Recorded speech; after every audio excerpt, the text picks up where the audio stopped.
Like people.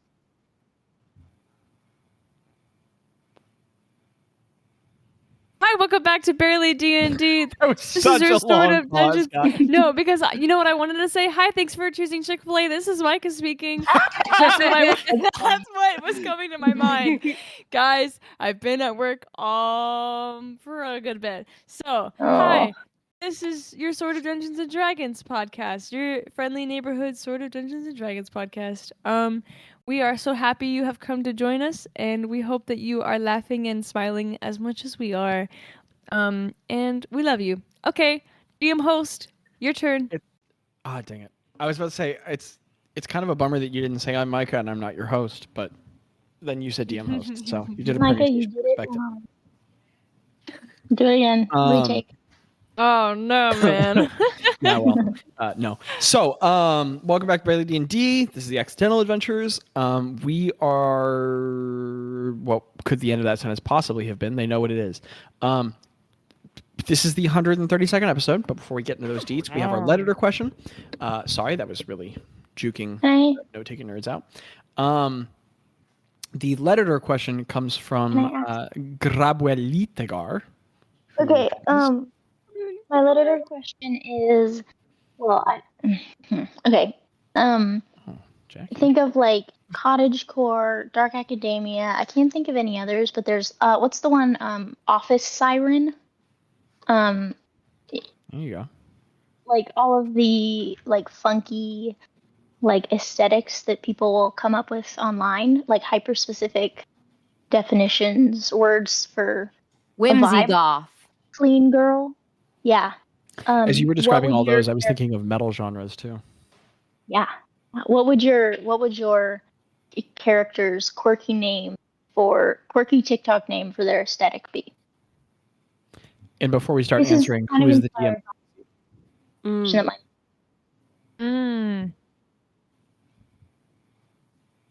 and PC. I kind of want to hear Bella Andra, just because I feel like she would be like love that choice. The person to like really get into those names. You know what I mean? Those like hyper specific vibe, aesthetic, lifestyle wormholes. Bella Andra would have a TikTok account and she would have a small, like super dedicated following, but then just the rest of the app would hate her. Yeah. And just like that's have a bunch of like they'd be making like hate. She'd be just famous enough. Memes. She'd be like, yeah, I'm an internet celebrity, just enough to like be really annoyed about it, but not enough to I think that's a great prompt, starting with Nose Goes. Oh, that was Jackie all day long. No, but I had it on my nose already. Well, there's an objective way to measure this. Did your nose went? Uh-oh. Looks like we're starting with... Let the record show that I had my finger on my nose. What's Rose's hyper-specific aesthetic? Can I take whimsy goth? Yeah, I think that's great. If you were more goth, I think you could. Well, like, okay, but whimsy goth is like not goth. Like, I know this from selling on Depop. No, it's not. Look up whimsy goth. It's like, so what do they call whimsical goths? I don't know. But whimsy goth is like Stevie Nicks, okay? That's like the exact, it's like witchy and foresty and flowy and like lots of flowers and stuff, but also lots of dark colors, which I feel is just Ro. Like, I feel like whimsy goth would goodness. Just... No. Right? You're right. No? I'm right? No, you're right. I'm right, yeah. Pictures. Not that my opinion really matters on it, but yeah, this looks very low. It says it's an aesthetic that blends the dark, moody elements with playful, whimsical, and often a romantic touch, using elements of nature, celestial imagery, and soft textures. If that's not Ro, I don't know what is, folk. I'm really cracked up by... I don't know. I'm looking at pictures, and I'm really kind of cracked up by everyone being like, "Oh my goodness, look what we invented!" And I'm like, "Wow, they found the romantic period again." They found Transcendentalists. Wow. That's hilarious. I want to go on record and say that I love the Transcendentalists. Who doesn't? The realist didn't. Okay. Awesome. Grabwelligarg. The words that came to my mind were prairie goblin. I love that. I feel like real that. good. I love that. That's real good. If goblin people were real, that would feel a little offensive, but they aren't, so I love that. That's crazy. Prairie Gobbo. Prey Gob. I like that a lot. Prairie goblin. Guys, I don't know. I'm looking at lists. What about? Well, no, you can make up your own. You can make one what up. about Craig? It's like core. that's what I was thinking. Like feel like it's like weird cottage core, but if cottage core was all stone. Like it's like a mix Oh. between like medieval core and cottage core. Medieval cottage. Mid core. rock. Mid-rock. That kind of Mid-rock. No, but I want to say it louder. Beard geologist was my take. Beard geologist. Yeah, I feel like that was early So Craig. funny. I feel like That was early Craig. Dad But now I rock. feel like there's a little bit of Dad. Dad rock. Sorry, rock. please ignore Micah. Oh, okay. like these are all very accurate things, but I do feel like he has a bit of cottage core in him. Yeah, I definitely think so. Oh. Sorry. The thing that just came to mind for me was just Christian rock. Christian rock. Because he's a paladin and a rock, and it's funny. What's my super specific aesthetic? Skillet. Moving on. Man. Okay. Bellandra. I would say she doesn't have a role in her name. What am I saying? She's all British. Bellandra. Bellandra.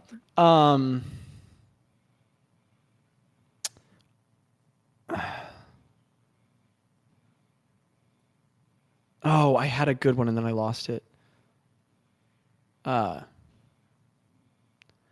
thinking Certipomp, which is to Ooh. say self-certain, like pomp and circumstance, like Certipomp, Yeah, like self-certain pomp. I don't know. I feel like she's like Oops, sorry. Just like got it. Clean Arcana or like no, go ahead. Monarcha Mage. Mage. Ooh, Monarchical Mage. Yeah, Monarcha Mage. that's great. Yeah, that's perfect. Moth Princess. Just kidding. Moth princess. It just starts getting much worse. Moth Dress princess sounds spell. Great. Oh my gosh. Okay. Belcore. Okay. Belcore. No, Money that's man. the Belcore is the one that she's like trying to start. Oh, yeah. She's like, yeah, there's so many people dressing like me and trying to be like me.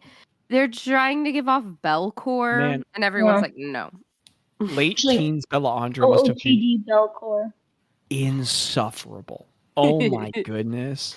Like elf equivalent 18-year-old Bellandra must have been no, she's human. D&D session. This is episode 132 of the Accidental Adventures for the note-taking nerds.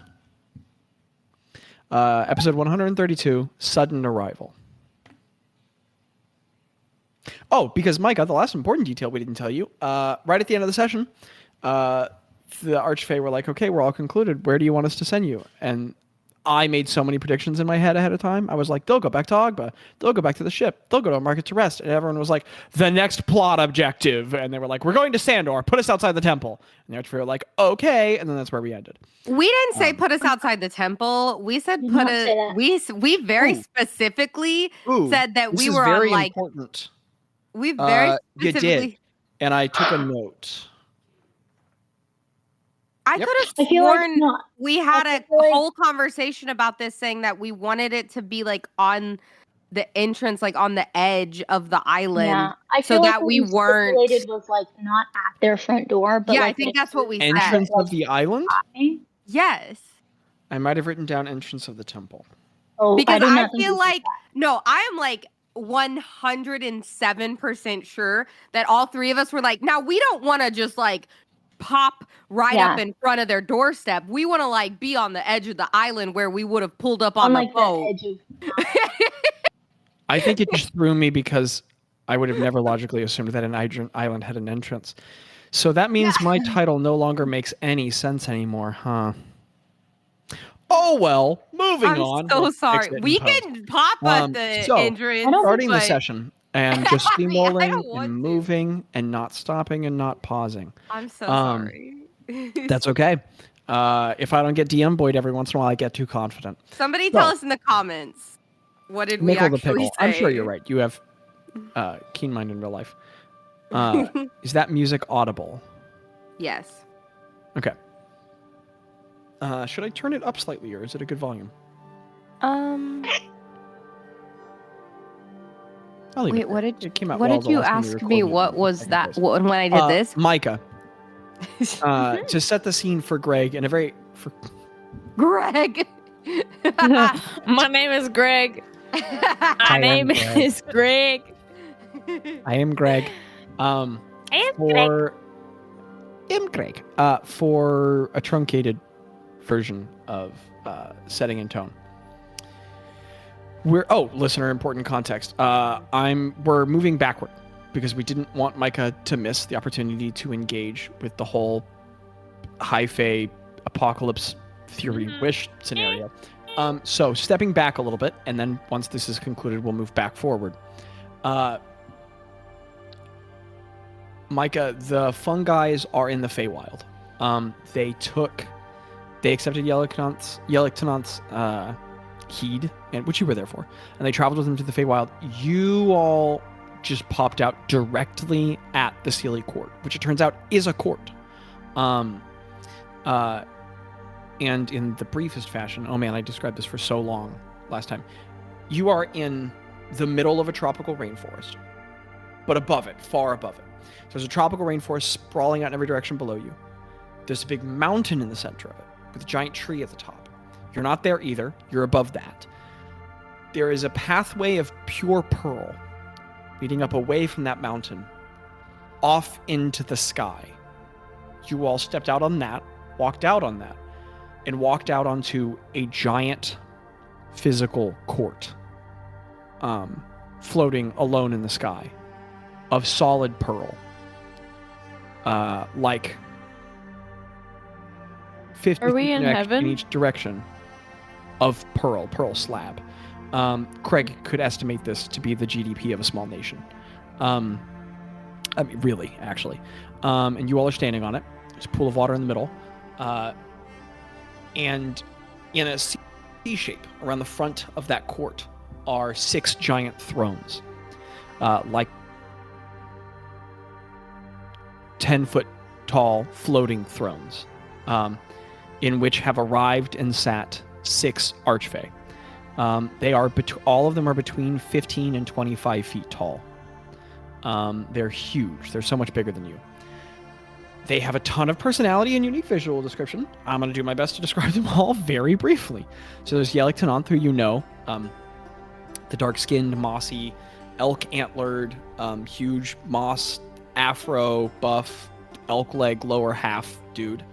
You know that's Bazz's old boss, so to speak, and old patron-ish. And he is seated, like, kind of at your leftmost.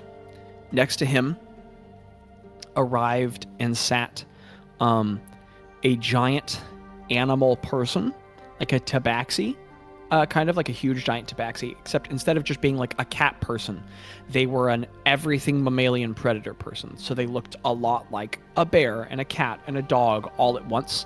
Massive, except instead of being ferocious looking, they were incredibly well groomed and fluffy in every sense, and like big, soft, kind of like house pet fur giant. And that person was very warm and kind and sent out this inspiration to all of you at the beginning of your fight, and the inspiration was a D20. Yeah. Archfays. Wow. They're like demigods. Okay. Okay. And that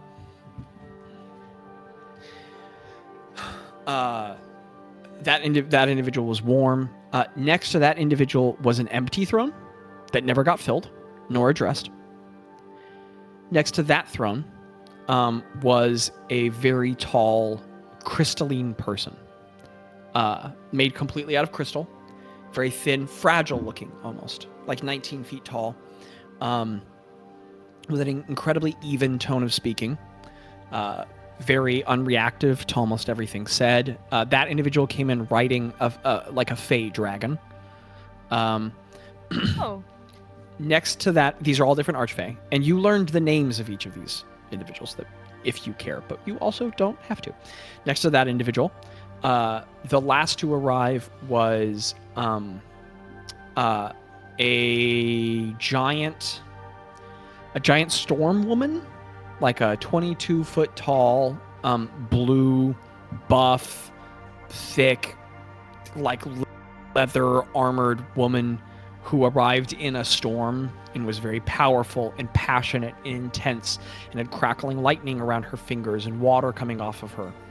And then lastly, next to her, the second to arrive had been Kitsiyigi, the archfey that Ro and Gretta met forever ago. You guys can't hear a washing machine in the background, can you? No, awesome.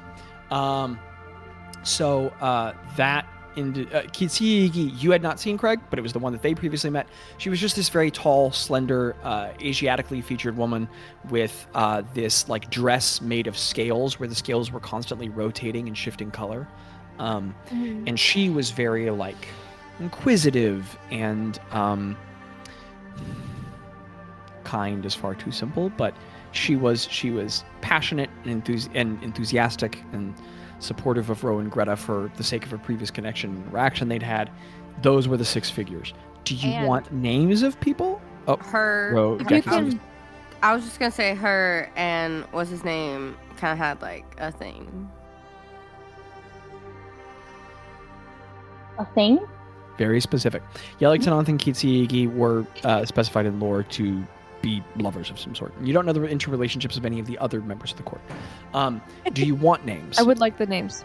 Can you do I'm going to make a quick tally of name and then a quick like specific description that I can refer back to remember who belongs to who. Excellent. Oh, and also Gretta had cast tongues on you and me, on Craig and Ro. So they started speaking in like a high Sylvan, not just regular Sylvan. And even though Gretta and Bazz couldn't understand, you and I figured out the names of the other dudes. I think I just a little casted fun on. fact. Yeah, sorry. For whatever it's worth, we need to plug this moment into the rest of the other two sessions. Yeah. So if we could not have too... No, it's okay. It's okay. Yeah. Thank you for being on top of the details. If we could have not too much additional extraneous pausing. So there's We can Yellick debrief later. who you know. There's Kitsiyigi. You could just call KS if you want. The elegant lady. The blue thunder lady. Her name was Thudas. Thuraas. Thudas. So the R is like a D, but like it's like not. Yeah, that's a good way of putting it. Thudas. Or like a very brief rolling. Thudas. Then the big, fluffy, friendly fae was Otheanda. Otheanda. Otheanda. So it's Otheanda. Yes. You all put up with so much nonsense from me. Yes. Otheanda. And then the big crystalline, unflappable archfey was Sequasarius. Sequuesarias.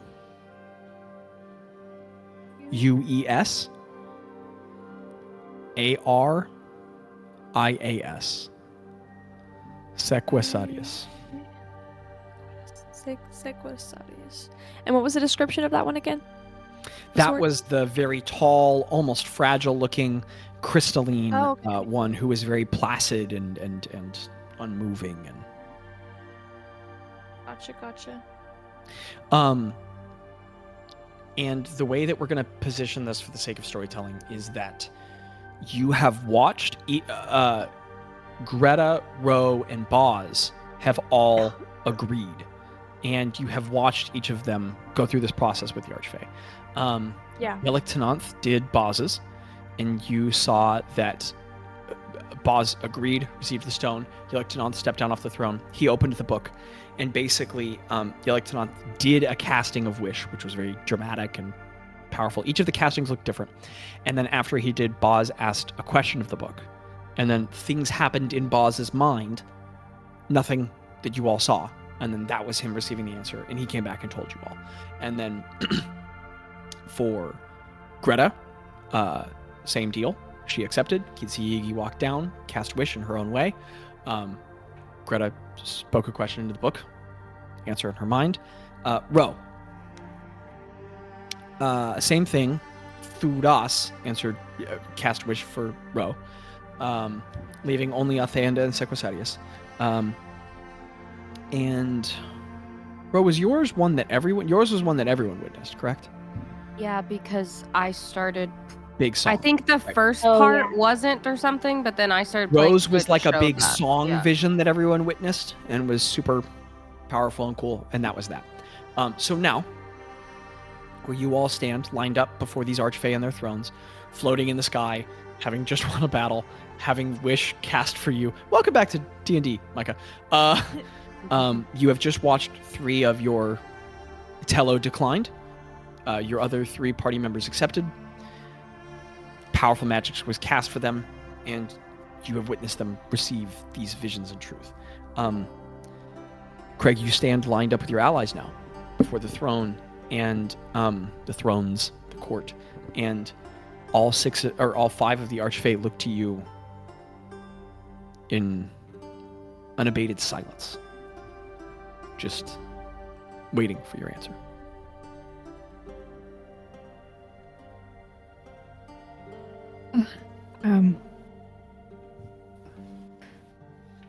Okay. I'll do it. Okay. I'll do it. That's not what I saw coming.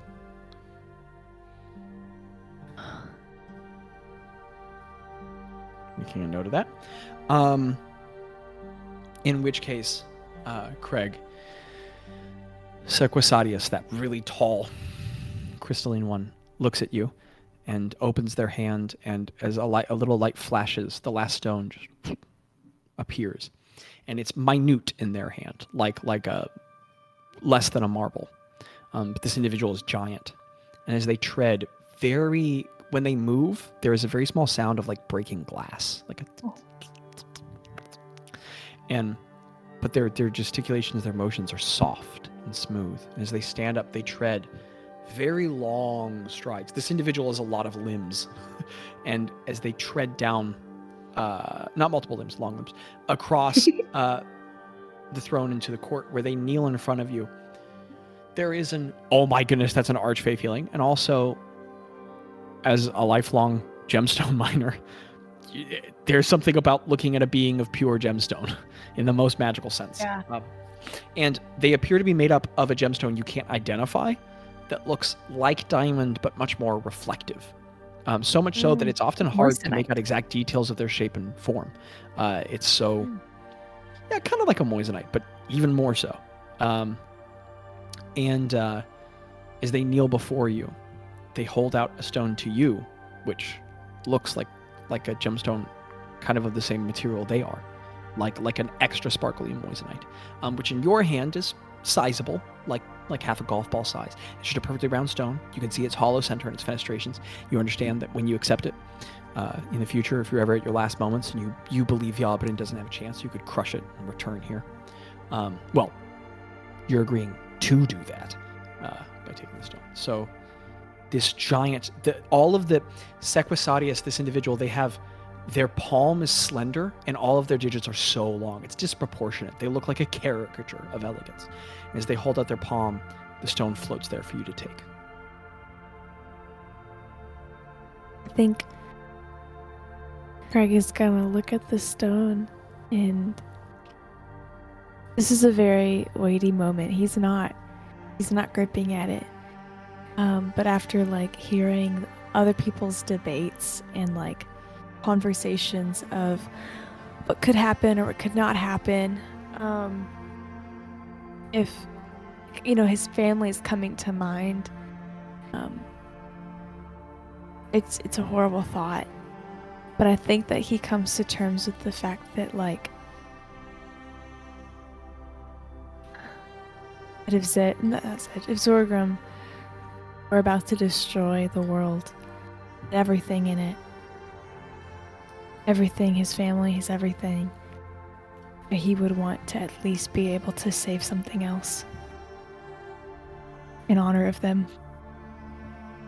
And I think that as he comes to that resolution, he like trembling hand like reaches out and like takes the crystal. Craig, is your broad, calloused hand, your thick hand reaches out. You go to grab the stone, and before your skin touches it, it like pulls to your hand a little bit, like it gravitates to you. And can I make a note? Yeah. A very familiar and almost heartwarming feeling comes to him as he remembers what it felt like to hold old in his hand. And just knowing the familiarity of like holding something that's bigger than himself returns to him. A feeling of purpose. Away for a bit and she comes back. She's like, I don't know. Every time we put you back in the game, you're like, I'll open with a touchdown. I don't know why. That's so beautiful. That's so beautiful. Well, I couldn't You're an incredible do combat last time, so I have to emotionally do it. You're like, I got to stun on him somehow. Craig, as you think about that and successfully resist the urge to put it in your mouth, you put it away. Yep. At a very padded place in your satchel. Take my gemstone, warrior. You put it in a very secure, padded place in your satchel, and Sequisadius did not have the book before. A different person had it. But when they open their other hand, the book is there. The entire book fits very easily in their palm, but is sizable in both hands for you. And it's opened, and you understand that how this process works is you just ask a question to the book and receive an answer. And you are... the book is laid down, and Sequisadius takes their other hand and holds it over it. Not touching the book, just in between. And the book lifts up and opens. And all the pages unfold between each other. And it's like it's being suspended in an orbit between their hands. And Sequisadius, you notice as the figure comes so close, they have been a being difficult to visually capture in the same way that when you look at a very reflective diamond, you can see it in great detail, but it's hard. Like if you're moving it, it's kind of like dazzling. That's a little hard to put down its features. They're like that. There's so many different refractions and reflections within them that like where light catches at so many angles, you can see the shape of their face, but it's hard to make out the exact details because there's so much reflection. Up close, you can see the detail, and their face is so lifelike, and they are alive. But it's like looking at a statue of an impossible quality of realism. And you can see now as you look at them that they don't look like solid crystal in between. Inside, it looks like a hollow space. And where you look there, you realize that light is emanating out from them. And their eyes, as you get close, you realize there are no eyelids carved. They're just open eyes. And as you look into those eyes, they kind of like emanate a rainbowish light. And all around, all of you like feel a very brief like just this wave of shock. And as all of you do, you all step back and like as everybody reacts as they do in that moment, they all freeze. And the movement of the water in the pool stops. And a small insect flying somewhere by the platform, just and its wings suspend in a bending position, and everything stops except for you, Craig. You watch as the book just falls back into Sequasarius' hands, and the pages fall open. And like everything is frozen. The other Archfey don't look like they're moving. Nothing looks like it's moving. But Sequasarius looks down at you, their head moving, and they say, ask.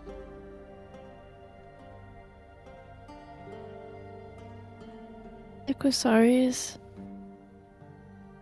you know a thing or two about being valuable and but at the same time, being crystal like fragile.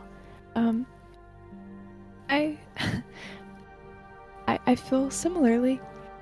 And I need wisdom. So my question is,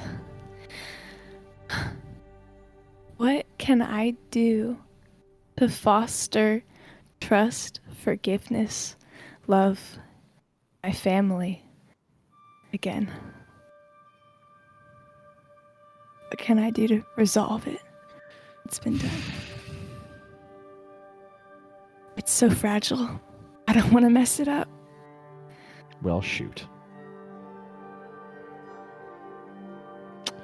Well, crap. This is the Book of Secrets, so I have to, I want to apologize, Micah.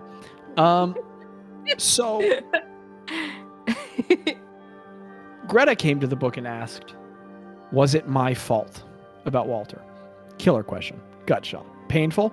Answerable. Jaci came and asked something that prompted a vision of the beginning in time and continuation of the old song. Powerful, challenging, very difficult, but doable. Landon walked up and kind of said, how do we win the game? Of course he did. And I was very challenged to come up with a highly poetic answer that was not a direct answer, but did have important information encoded with it. Never did I suspect you to give me the hardest question. What do I do with that? I don't know. We'll find out. Improv, DM, dance. So, Craig, as you ask that question, Sequasarius' face is very unemotive, the way they have been the whole time. The crystalline portions of the face you've seen can move, but in this moment there was no reflection from them, like looking into a steely mirrored statue. And they just look at you, and their eyes shift down toward the book. And as your eyes fall down as well, I assume?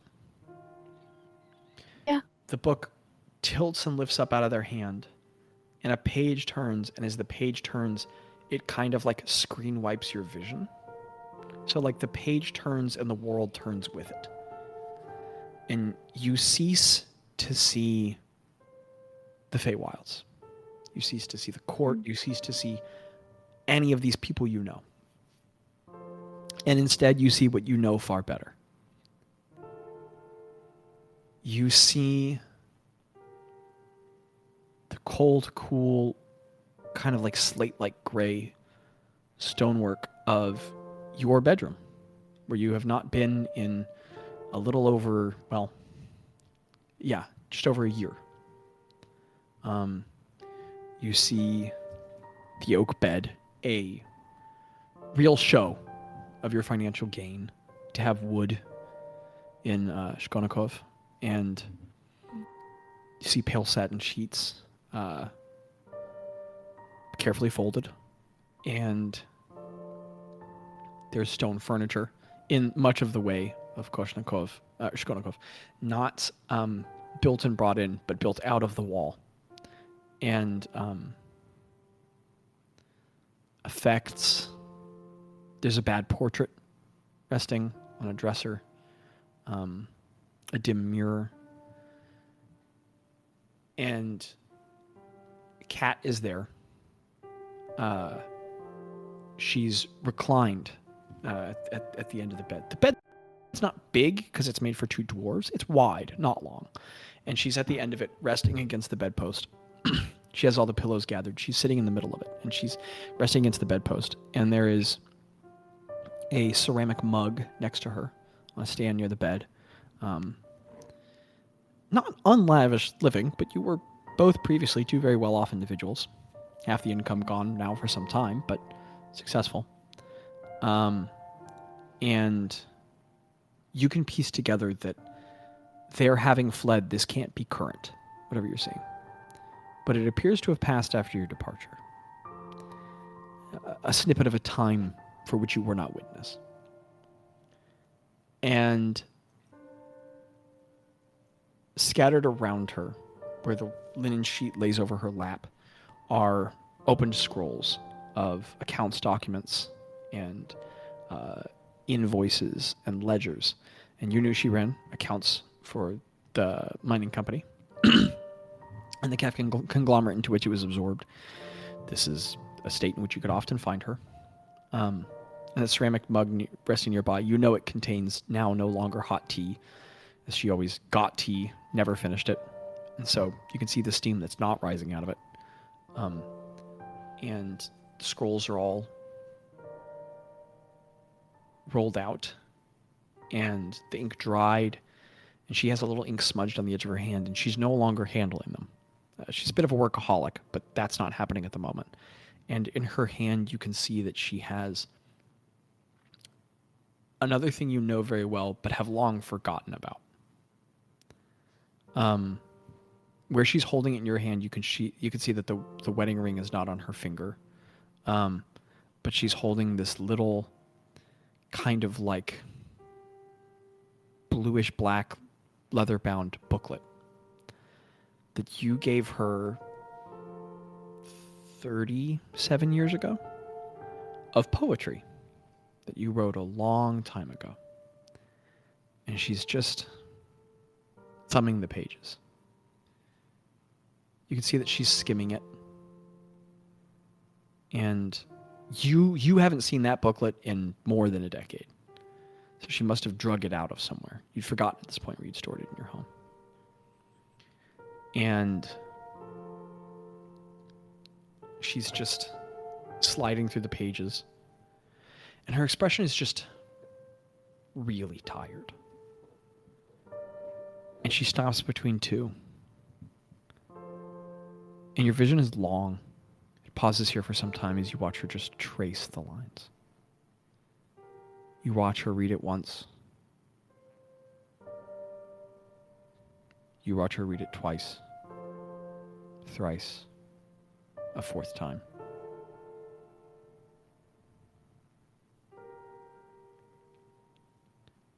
And then you watch her close the booklet, put it down in her lap. She crosses her hands and looks up at the ceiling. And she lets her head kind of fall back and thump against the headboard a little hard. And she just studies a point in the ceiling that you can't see in the vision. Some tears well up in her eyes, but they don't break the eddies. They don't overflow her eyelids. And she just doesn't speak. She's just stuck there for a long time in your vision.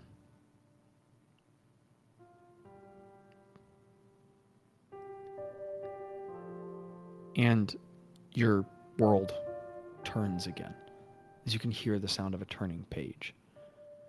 And with a very thin, like kind of like papyral trim to the vision moving, as if the world is a page turning in front of you. You now see a stone office you know well, one I've described in the past. You see Aaron's. And based on day and night are very hard to tell, Shkonikov. But you can see that there are these candles, these day candles that burn for about a day. And the wax is melted all the way off of it. You can tell that you knew Aaron to reuse these, penny pincher that he is, but copper pincher, I guess. But you can see that it's burned down to a degree that his shift is long over and he's just still at his office. And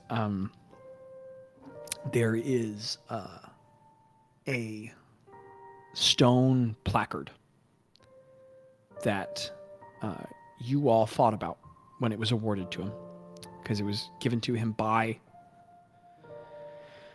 his father-in-law for increases in efficiency in the mine, streamlining of production, and at the time, you gave him a pretty salient and clear point about how all that it meant to hang a Kefkin Award in his office.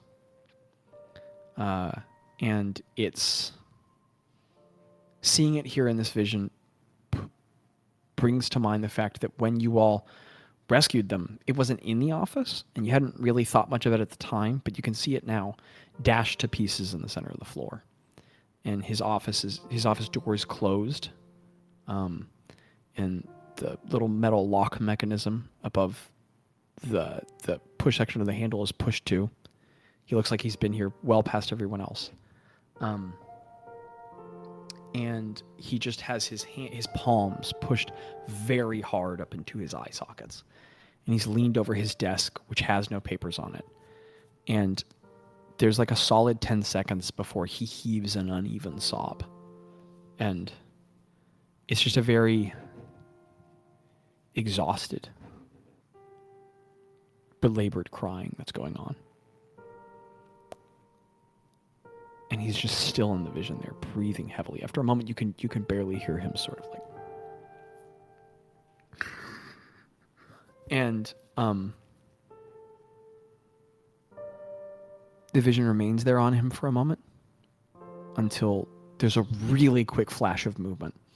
His father's son, not missing out on the physical genetic component of athleticism, and in a really quick spin of movement, he just stands up out of his chair, which goes falling backward, and before it can reach the ground, he grabs the back of it with a hand and hurls it all the way over the desk. Just one really angry, like, and it launches across the room, and the wood clatters across the floor. Sounds like something breaks. And in the same motion, before the chair has even quit moving, sliding, his hand comes up into a fist, and he just brings it down on the table. And his hands removed from his face. You can see that his eyes are so red, and there's tear stains on his face. And he just, it's a weird display, but he just squeezes his palm so hard that his knuckles turn white, and he just like kind of, like a very rage-like scream with no sound. He just quiet yells, just like to nothing, and tears are streaming down his face. And he stands there for a moment heavily, like,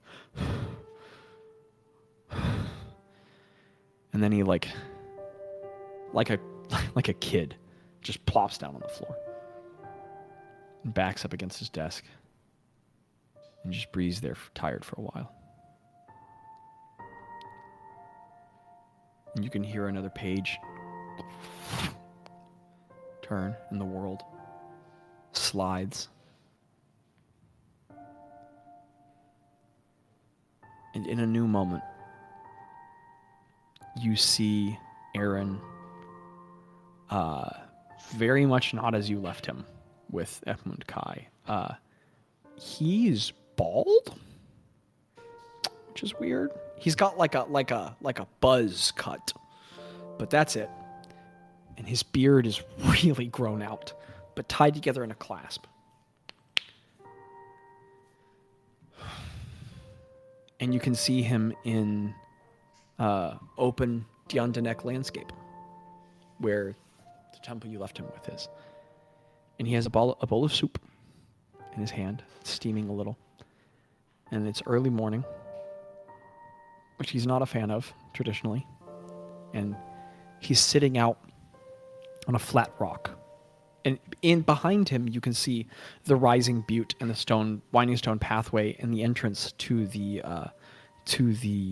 temple beyond it and the marking above it. He's just positioned not far from where you all are, in a way that no one present for this experience would know. He's sitting on the rock that Bazz and Tello were when they had that momentous conversation. He's sitting there in front of the temple, and the sun is just rising slowly, kind of warming up his face. He's got the soup in his hand, And his eyes are closed, and he's just breathing deeply, breathing in the steam.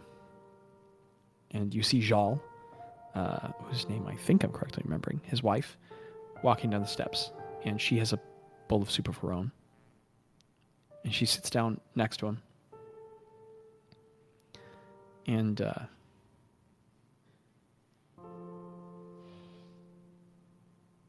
she takes his hand, setting the soup down in front of the stone. And when he opens his eyes, they look calm, but they look exhausted. And he leans to the right and just leans his head over under her shoulder. Jal is only half dwarf. She's half human.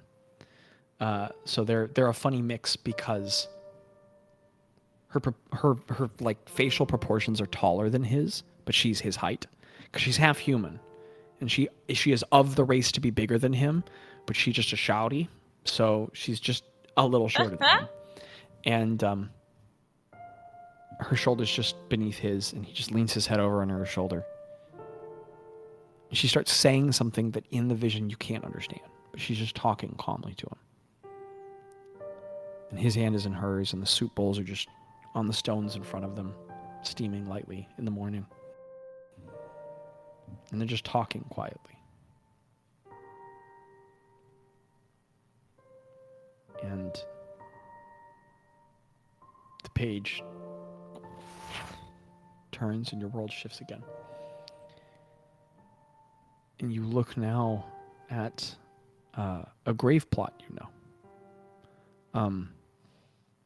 It is where there are not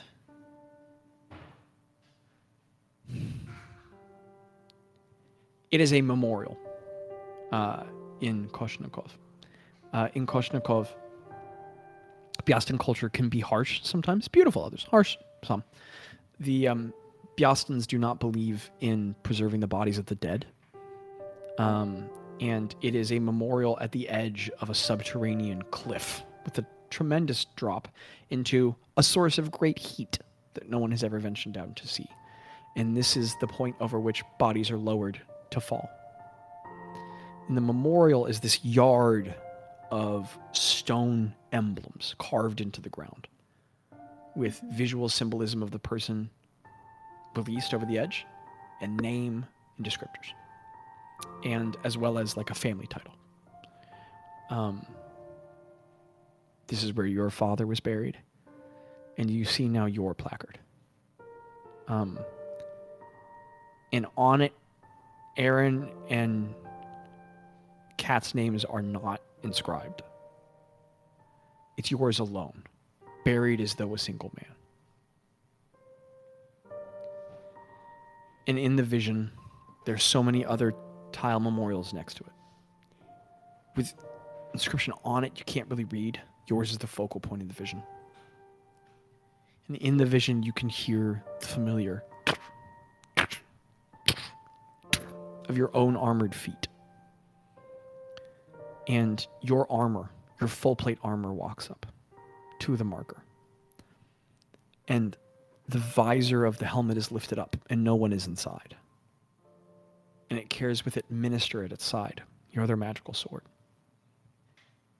And it walks up to the grave plot and just stands there a moment before pulling out the sword facing downward. And your armor holds the blade in either hand facing down, kneels, and just softly places the blade down into the center of the placard. And with a motion too soft to break the stone, just and like the placard fractures and snaps as the blade tip pierces it. And the suit of armor pulls the sword out, pushes it back into its scabbard, and just stands in that kneeling position before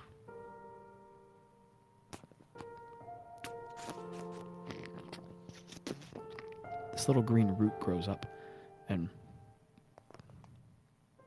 blossoms into this golden flower. Very simple. And the flower sort of alights with this golden rainbowish kind of first flame fire that burns above it.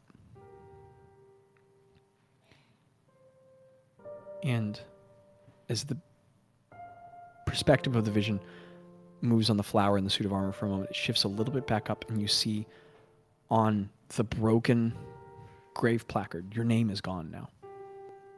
And you have to piece it together for a moment as the little stones are broken apart, but you can see that written across it is, in Dwarvish, is, "Yet still, even the grave gives birth to green." And you remember that language from your vision at the wellspring. And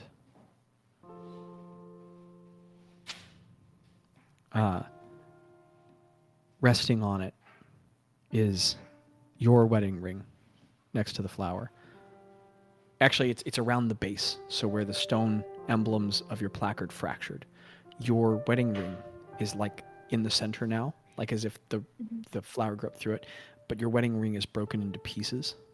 And it's like as if by some invisible force just kind of pushed back together. And the pieces aren't reforged, aren't melted. They're just back, but split. And the page turns for you to look into the gleaming face of Sequisadius looking back at you, unflappable and unmoved. And they look at you very calmly, without too much regard. And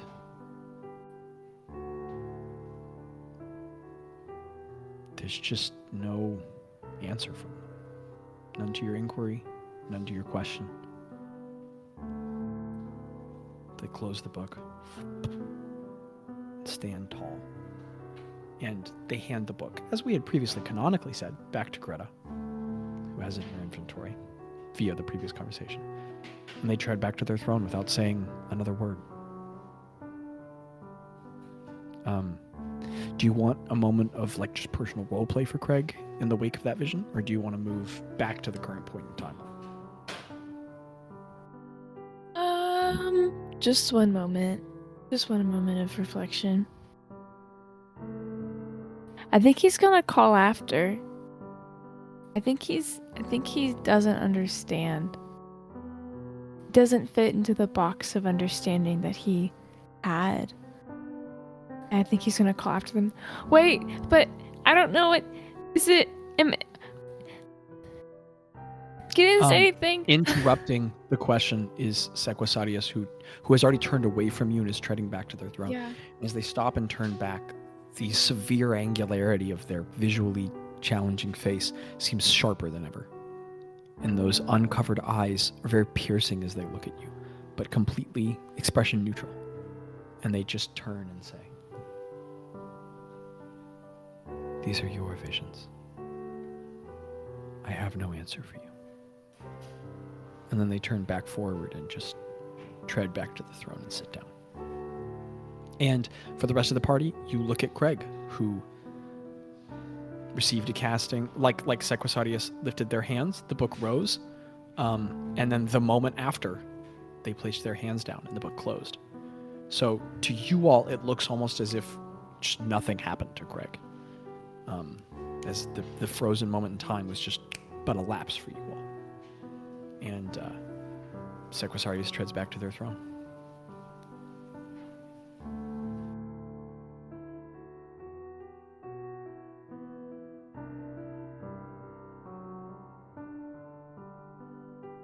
Oof. I don't know what to...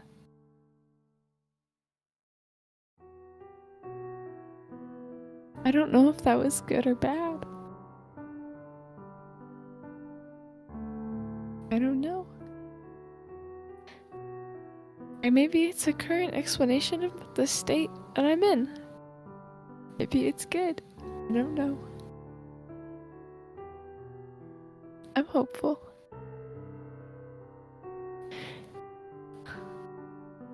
Craig is just quietly voicing this aloud next to you all.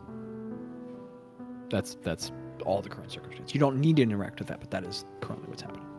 I'm gonna walk up to Craig and like just put my hand on his back and just kind of pat. Yeah, I'm gonna walk up to the other side of him, just so that he's kind of like embraced by both sides, kind of, you know. What the heck, Bazz? You just gonna stand there? No, I'm just kidding. Bazz is like, Bazz sticks his tongue out at you. Bazz is in another plane right now. Bazz is floating in. It's called a time zone. His eyes are glowing. Bazz is just pissing off the edge of the high court platform. Going, did I miss something? That's so awful. Bazz is Zorgrim. We turn around, Bazz is in. What the heck, Bazz? Bazz kills Craig. And I think I'm content. Yeah. With no further with translation, explanation, or segue. Boom, smash cut. The rest of the conversation with the Archfey happened, and you all are stepping through the gate, which I have just been informed leads to a scenario I had not prepared for. And so we are going to once again come up with some violent improv. Not violent improv, I can but a violent improving. speed of improv. So, why Quill, does it don't need even, to be don't even ask violent? me. Don't tempt me or it will be. So, I can continue talking. I just didn't want to waste. Having like, stepped through gate, through a casting of the gate spell. Gagte. Of the Archfey, you all step out into.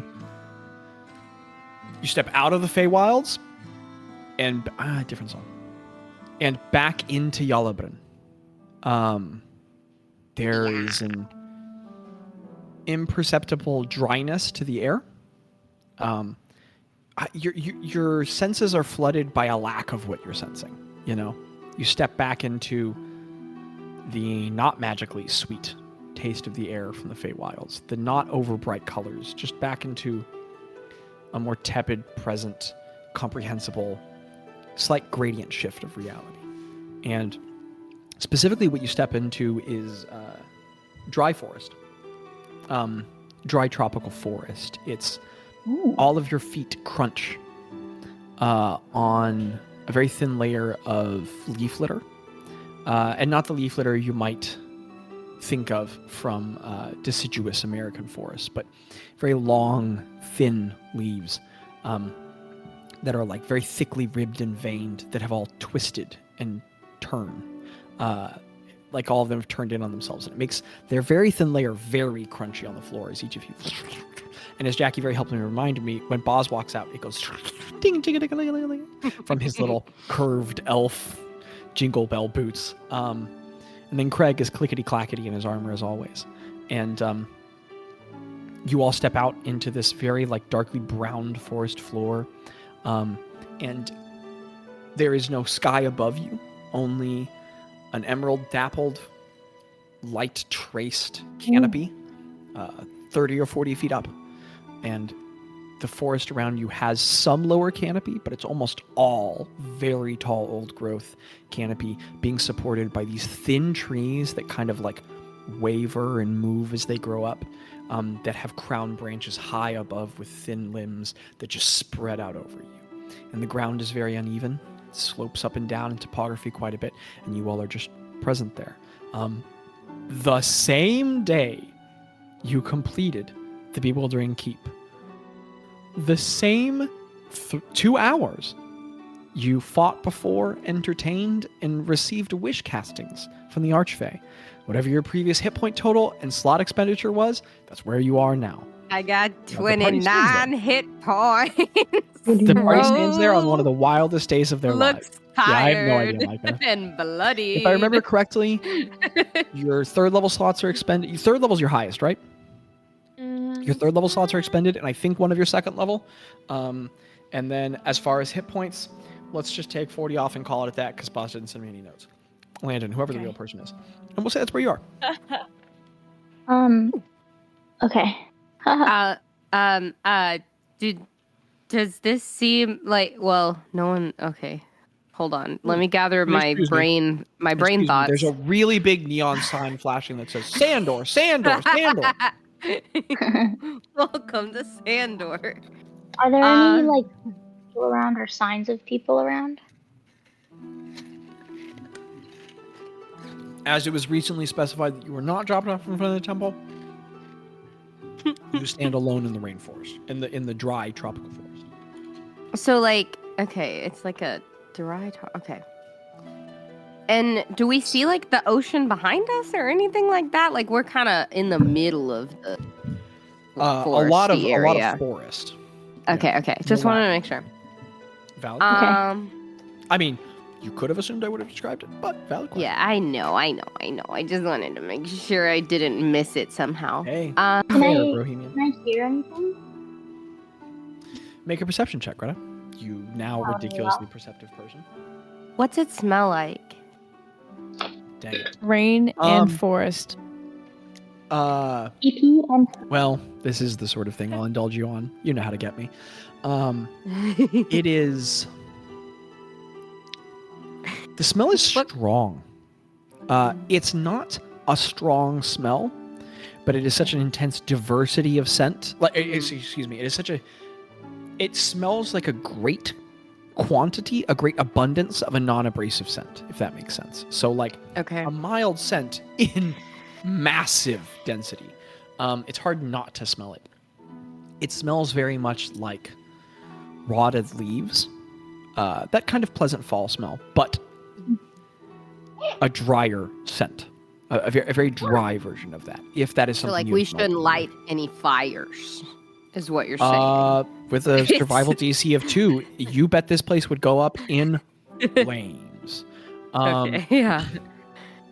And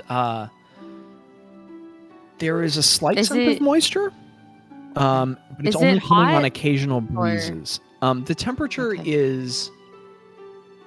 It's very subtropical, so it is warm, but not, like, actively hot.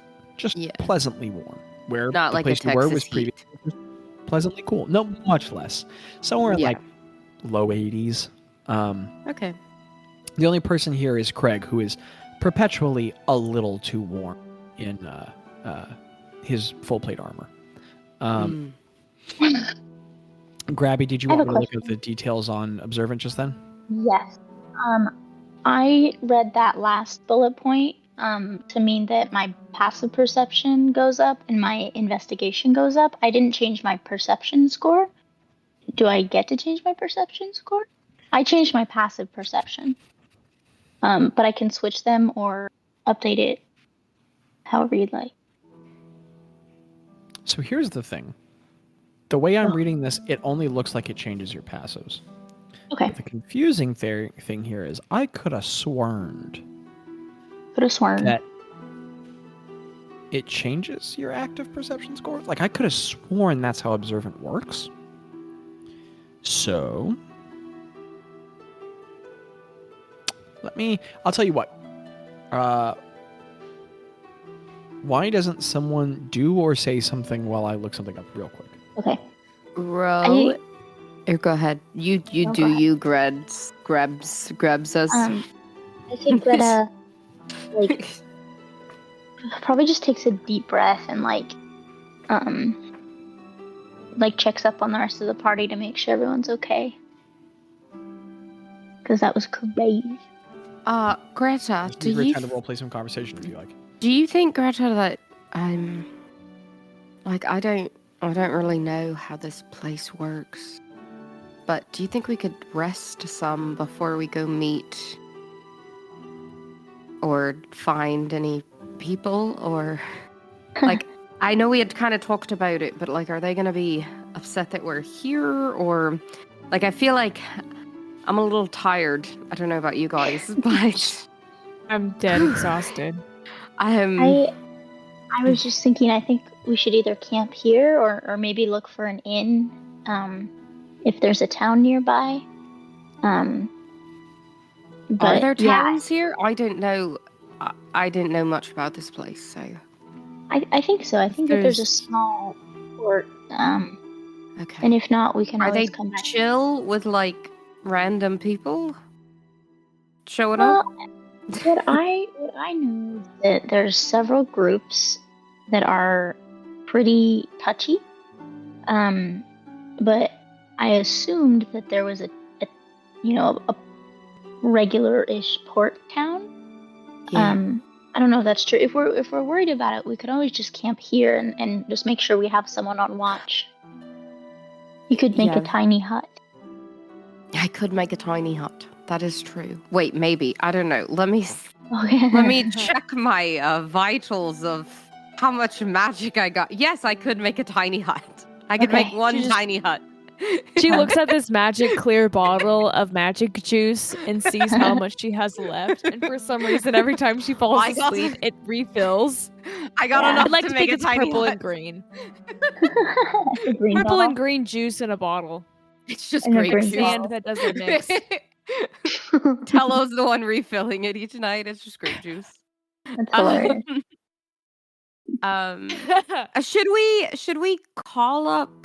I know we can do it in a minute because I feel like they may be preoccupied at the moment to speak to us.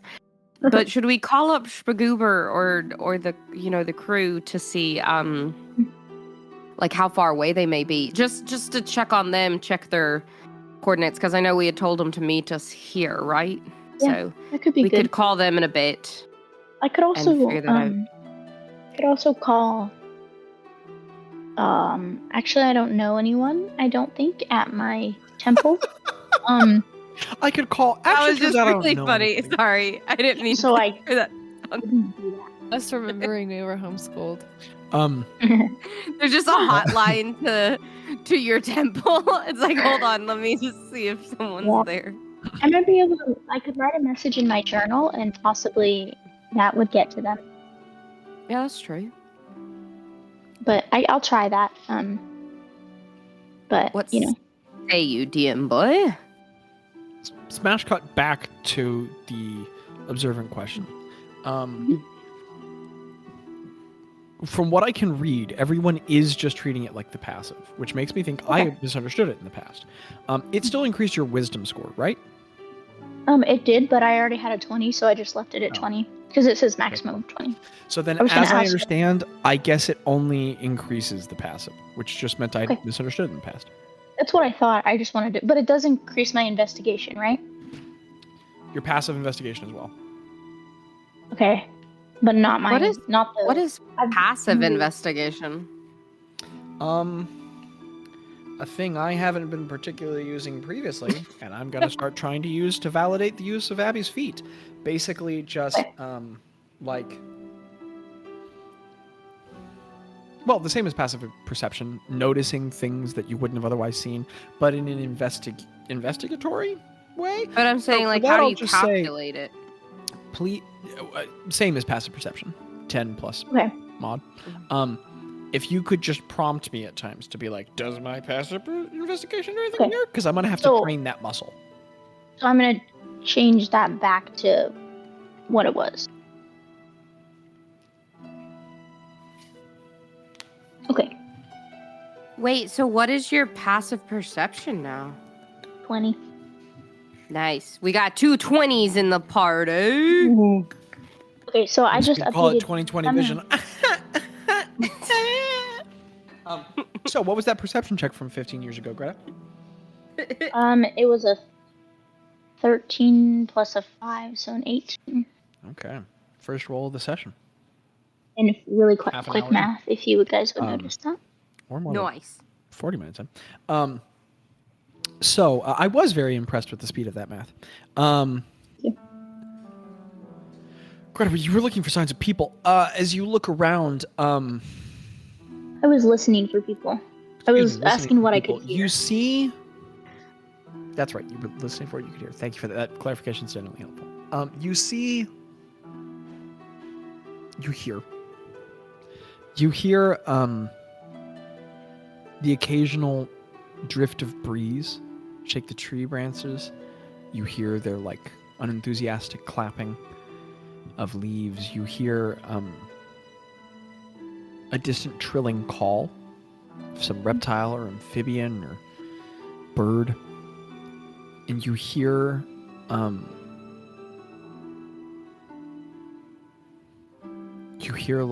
like a sudden light leaf impact from a heavy object,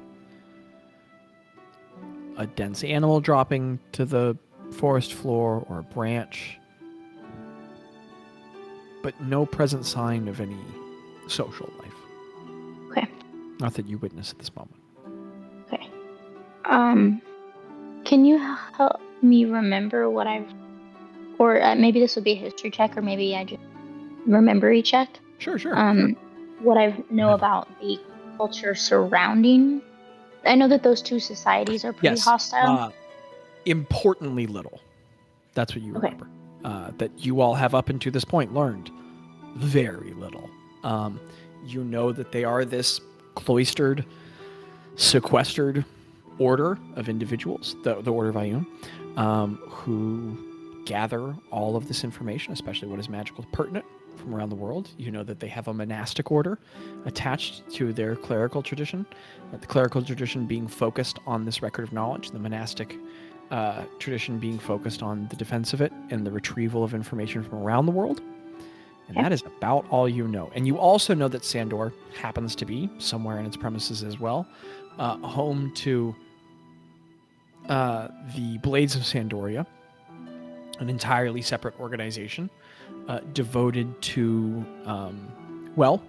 who knows what culture or group of people they may or may not be attached to, but you know that they are a organization of people who are like a monastic order, highly trained as a group of people to rent out their services, which are exclusively killing. They are world-class assassins. Got it. Yeah. You know that these are the prominent social influences from this island. Do I remember learning or reading anything about like a town or like tavern or a port? Man, I want to say no so bad, but it is you. Why don't you give me... I'm going to... Where did we tell Spagoober and them to land? Treat this... your directions were go to the island, find a port, but don't get too close in case things are bad. Sick. Don't get near the assassins. Get near, not too close, somewhere near.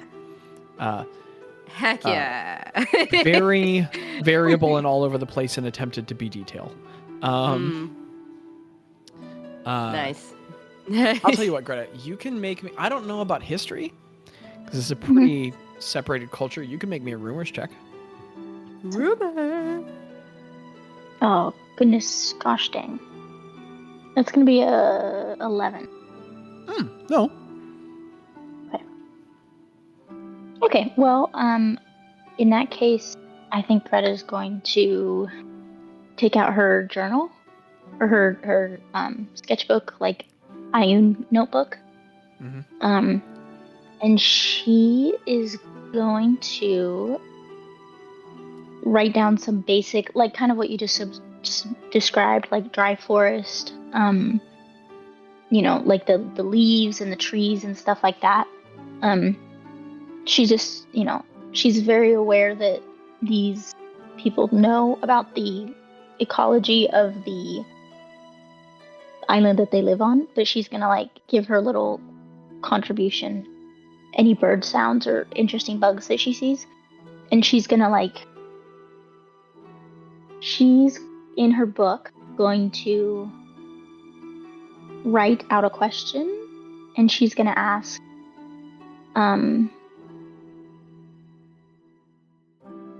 sort of like she's like posing a note to herself, but she's aware that other people have access to this and that her patrons at the temple can assumedly read this. She's gonna ask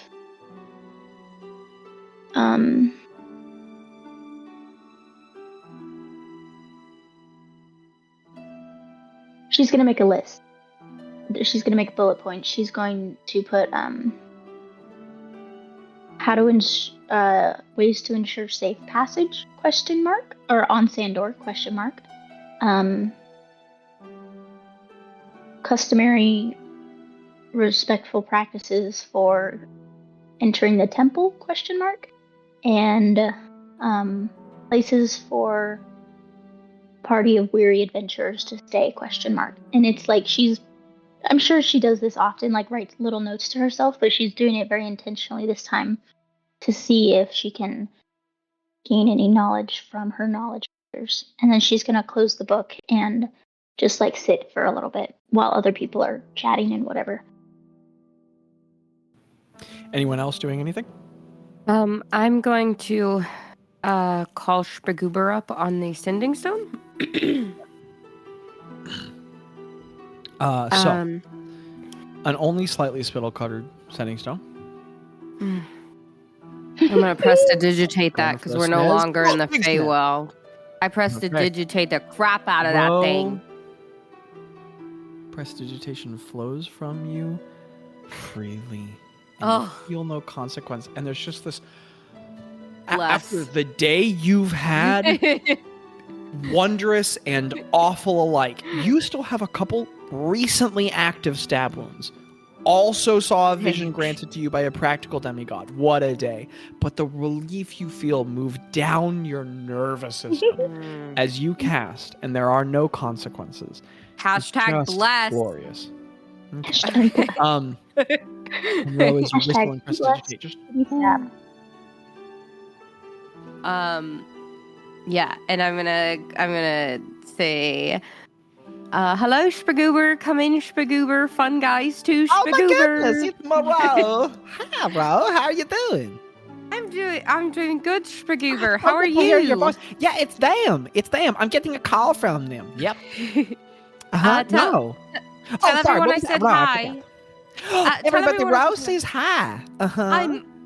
Could you tell me what day it is, Spagoober? Oh, of course. I'd be glad to. It's the 31st. Of what?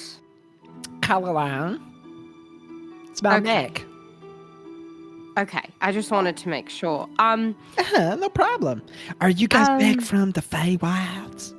Yes, we are. We are in Sandor. That's so great! Wow, this is the closest you've been to us in a really long time.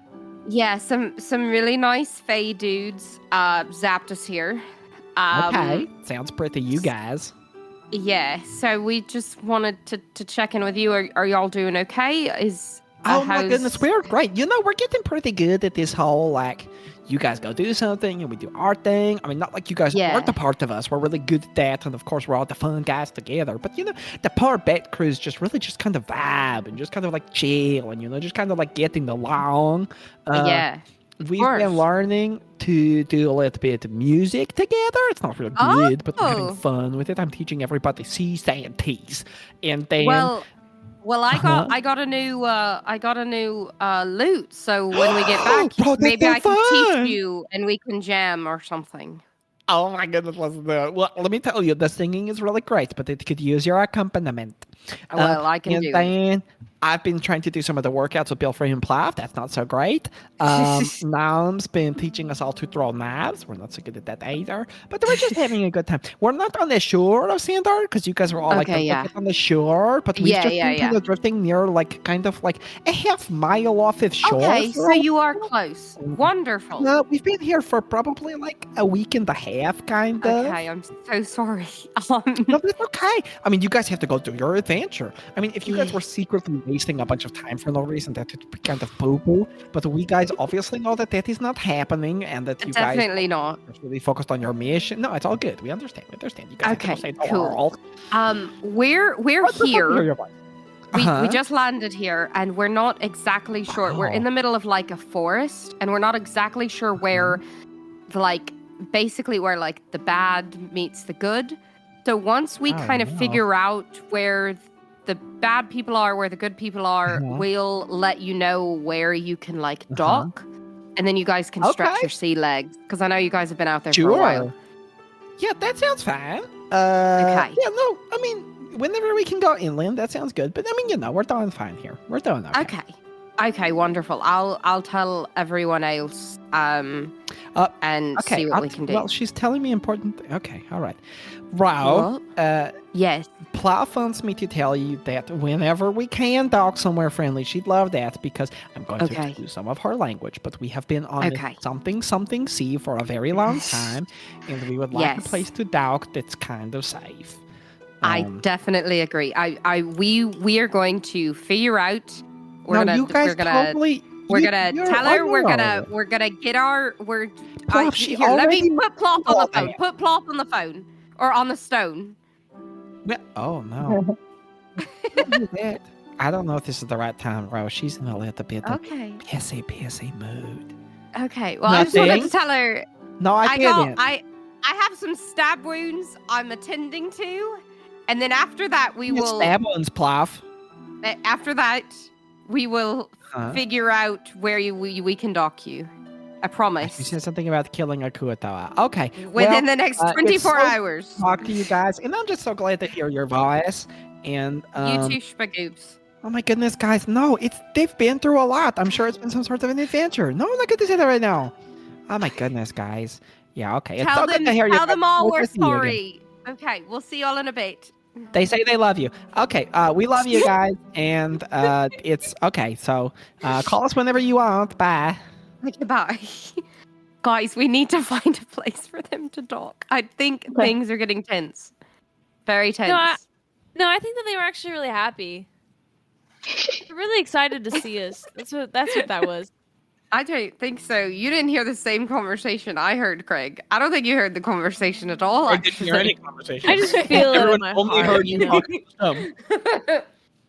We're just gonna check her book. It's probably been like 5 or 10 minutes, but she's anxious. Greta, you she's gonna open it up, and it's the same notes from the previous page. Dang it. Okay. No response. Okay. Why can't people be more active on Wikipedia? It's not a search engine. That's not what the book. It's Wikipedia. I love Wikipedia. I am going to. Okay, guys. What if? Okay, you said there were some bad guys on here, right? Like assassin-like people. Yes, very powerful. Very. Are there like hunter? Like, what if I became a bat and I flew out to the ship? And helped them figure out, like, where we could dock. I just want to interject here really quickly and say that I was worried about the session for 2 reasons. One, I had a little less time to write than usual. And 2, I was like, well, we need to do Micah's bit at the beginning. And I don't know if we're just, like, are we going to get all the plot stuff in order? And now that we're back, all of my worries are melting away as I remember we've got to do this nonsense for a while. They're gonna get gooby. They're gonna talk about things. I'm fine. There's no rush. Anywho, back to this. Just a fun little DM feeling. Tinker. It wasn't a judgment. Understand what we're doing is not important then. Yeah, and also because I misunderstood and thought we were just opening on you guys plopping out in front of the front door. That also changed my perspective. So I think maybe we should just camp here, sleep for 8 hours, maybe 8.5 hours, and then whatever we have to face tomorrow, we will have the energy to face. Ro, what time is it? DM, what time is it? Ro, it feels early 3-ish. It's early 3-ish, Gretta. As we feel a return to the reorientation with Yala, but you now understand has to do with a magical connection to Agba, and that there's just so much. Oh, no magical flatulation, no magical beard. Casting's working again. You can feel time. You're just like, oh. I mean, yeah. Okay. I mean, so... I could. Yeah, I mean, if you wanted to, I could. Never mind. No, I couldn't. I was gonna say I could, like. I think you could, Rob. Don't let the man tell you what you can't do. Well, no, like I was gonna polymorph being and carry powered. us all. Like if you guys would rather like sleep on the ship so that you could sleep in your own beds or something, you know. You know, Kalalan is Women's Focus Month, so That's don't let the men I keep you didn't know down. that, hello. Focus. Mhm. I think that's All the women amazing. are focused. I think I so. love that. I think so. Um, So you When is should. Men's don't let Focus them stop Month? you.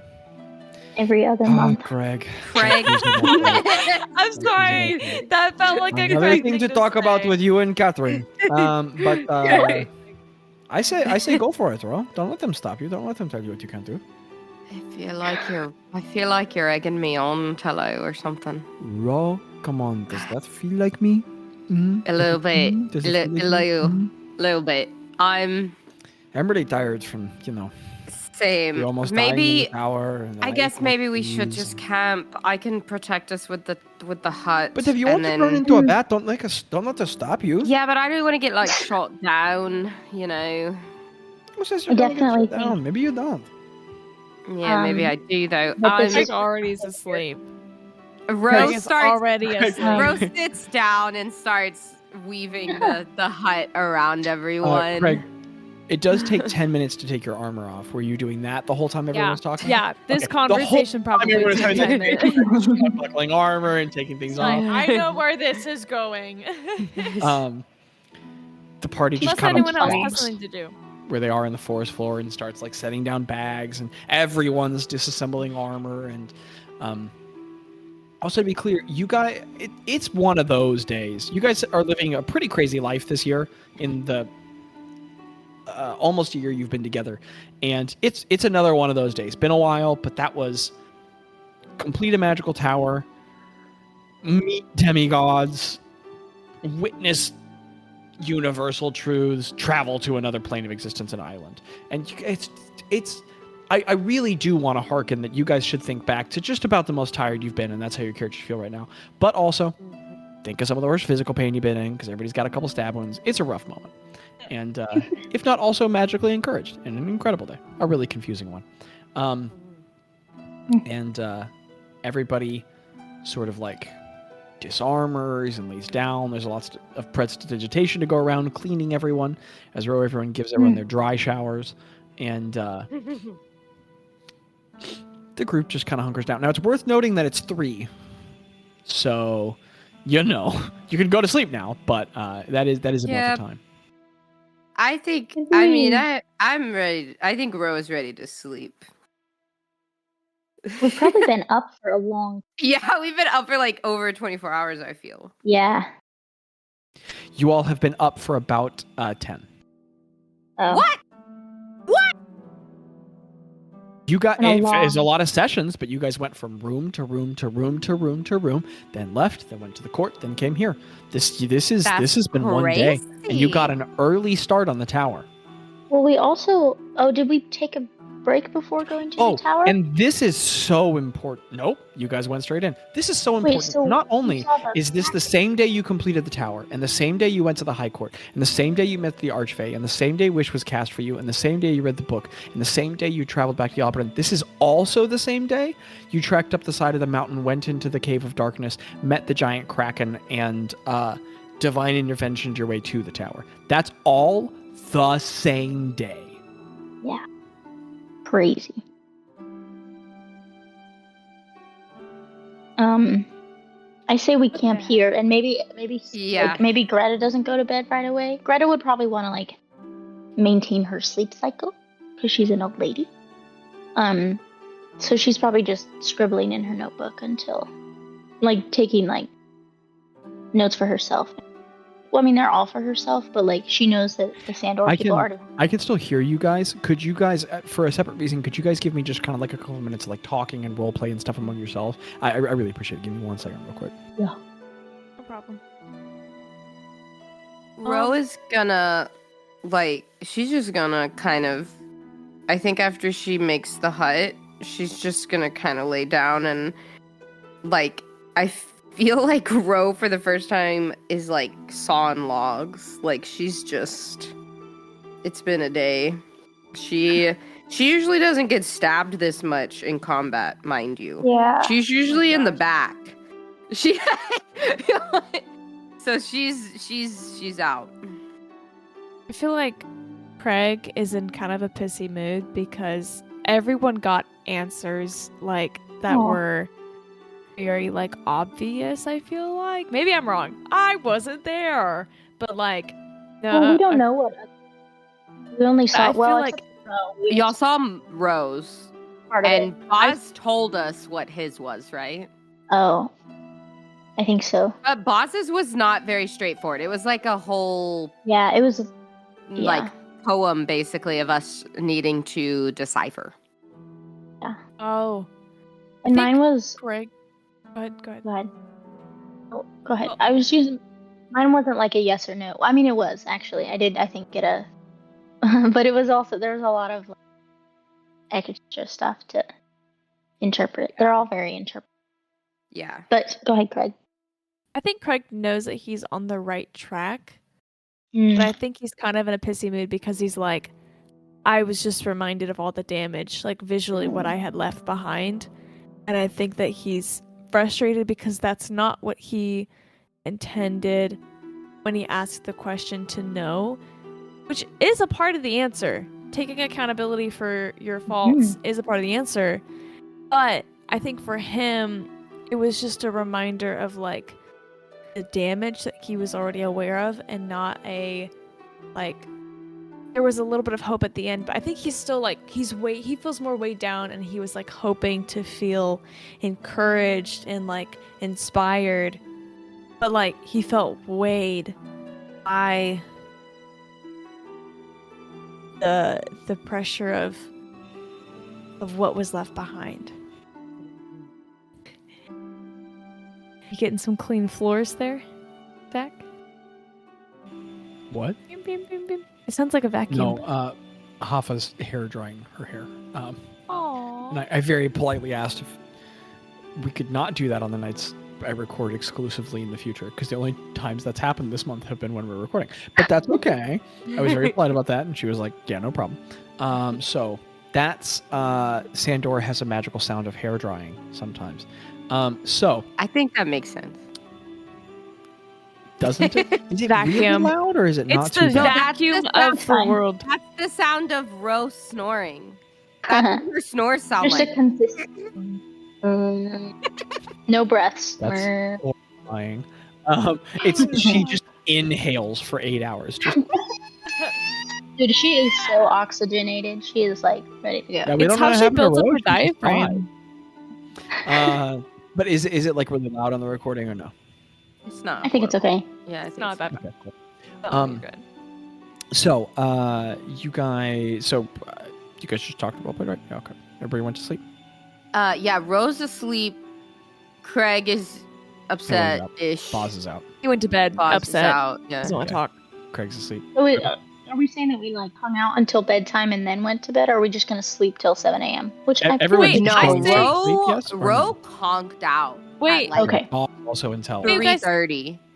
Would it be safe to say, like, just to keep our schedules on track of sleep, that we did some kind of conversationing and then went to bed around like maybe like 6? That's what Greta No, thinks. I'm gonna sleep through the full night. Like, it's not gonna be 8 hours. Like, That's it's gonna be also like what a Bazz and Tella are doing. 16-hour thing. Okay. Like, I need the Z's. I Greta will don't wait look till, like, this beautiful without some more like- sleep, guys. And then she conks back out. Craig is gonna toss and turn, figure out he can't fall asleep, and then just begin like fervently journaling everything Oh, okay. until like 6, good and role then fall players. asleep. Okay. Greta's probably like Greta's wondering about Okay, just walking around outside the hut. collecting leaves and like bark rubbing stuff just for her own like fun. When was the last time I and- talked about how much I like your characters and how much you've learned to embody them? Yeah. It's not a competition. D&D isn't a competition, and you shouldn't make comparisons, but also suck at all the other DMs in the world. So she's probably like just sketching bugs until like 7 or 8. And once the sun like hits like golden hour, I'll say she decides to go ahead and take the first watch.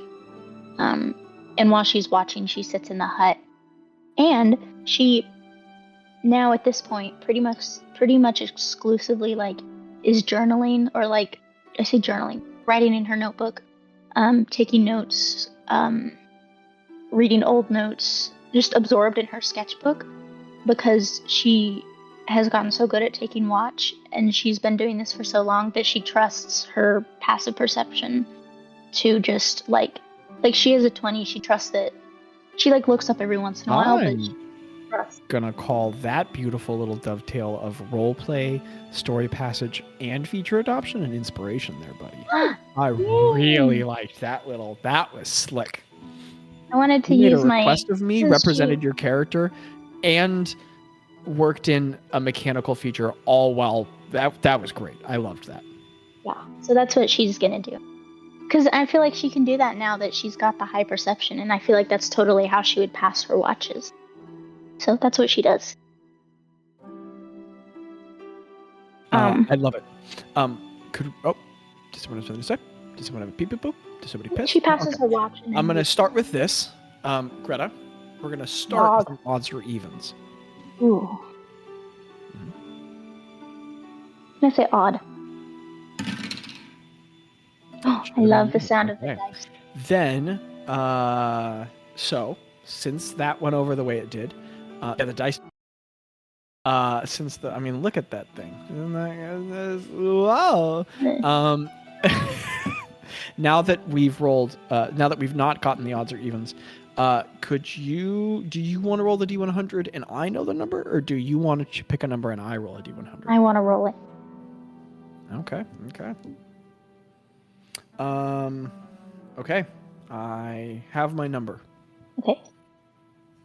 And if you are within a certain distance of the number I've picked, something will or will not occur. So go ahead and riggedy that wrong. That's going to be an 80. Okay. All right. Great. Don't worry about it. So, I'm worried about it. Greta, the only person still awake, Craig having fallen asleep. Not long ago, the golden hour is much earlier than it was previously, because we're in Kalalan, in fall now. And we're at the end of fall. You guys have been in fall a bit, but where you are in this forest, you're kind of in this rutted position. You're like on a slanted hill where like the topography is higher than you on one side and a little lower on the other, and for looking out further in the distance as you explore the area makes it look like this whole position's high up on a hill, but it just looks all a little uneven where you are, because in the way of dense canopied tropical forest, you're really not getting a good perspective on anything too far away from you. And as the sun sets before Craig falls asleep, because you are aware, having been as well traveled as you are, Greta, that the sun is still setting as your world goes dark, in the way of being below a canopy, where night comes faster and morning comes later than where it does from beyond the tree cover. And the shadows grow long and they dance, and the quiet forest rises in sound. You find that where you are, there are a couple calls. There is a and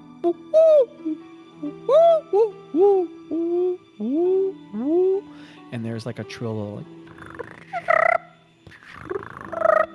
but there might be other sounds, there might be other diversity that you're never aware of, because there is something here. And whatever it is, there's a lot of it, and it's loud. There is some sort of a something. Give me a nature check, as practiced and traveled and studied as you are. Oh my God.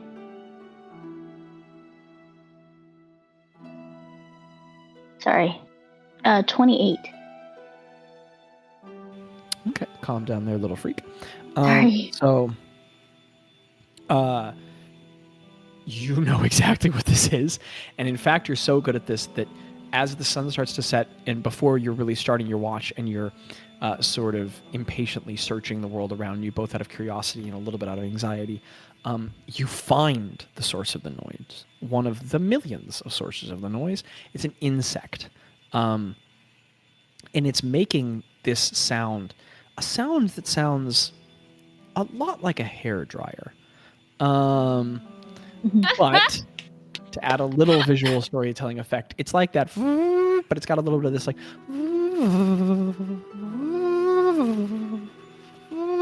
so there's this like grinding vibrato tone on it, but it's like that. And they are these long, thick beetles, real Snickers bar, little Snickers minis of beetles, big old creatures. And you know actually enough about, there's no real entomology at this period in time, but naturalism to recognize that this isn't quite a beetle. It's some similar related invertebrate, some sort of an insect. It's like a cicada, but instead of having a head in a kind of triangular shape, it's got a very box shape. And the top of its head has a crest that dips down. And its body is a little wider in its segment. And there is a hollow rut running through this entire creature. There is a ridge, its head is ridged to the side, its abdomen carapace is ridged to the side, so that there's like a channel running through the middle of it. And as you get close to it, it's lifting up its wing cases and then beating its wings incredibly fast next to each other till it makes this very trill passage of air that runs between the channel of its body, creating this little whistling sound, which isn't too loud until millions of them do it. And these insects are like kind of a dullish brown on their back. They match the tree bark, but and the tree bark is not coarse and raised and cork-like and riverine like an oak. It is very flush with the tree. It is bark that looks just like the tree's skin that you'd have to cut away and peel to know it's that outer layer. And these insects match the bark on their back, but when you grab one and lift it up, its underside is a really bright red. Oh, cute. Very highly pigmented. And the millions of them in the forest are making this cacophonic, vibrating, trill, hair dryer air passage sound. And it's the sort of thing you could not fall asleep to if you hadn't just had the most brutal 24 hours. So, yeah, it's the exhaustion that helps you all endure this. Oh, cool. But that's the world around you, and as you retreat back into the hut, slightly palely luminous purple in the darkness, you look out into the now world swallowed up by shadow, just black. There's a little bit of some sort of light making its way through the trees, but not enough to make out anything in the world around you, just to tell which way up is in this dark void. And you're on the leaf litter, and you're just in the dark. In the hut. Yeah. Do anything else during the passage of your watch or no? She probably sketches the beetles and writes notes about them. Okay, we need to make. Yeah, but I think. Yeah, I think that's probably it. Okay. Greta, who do you wake up at the end of your watch?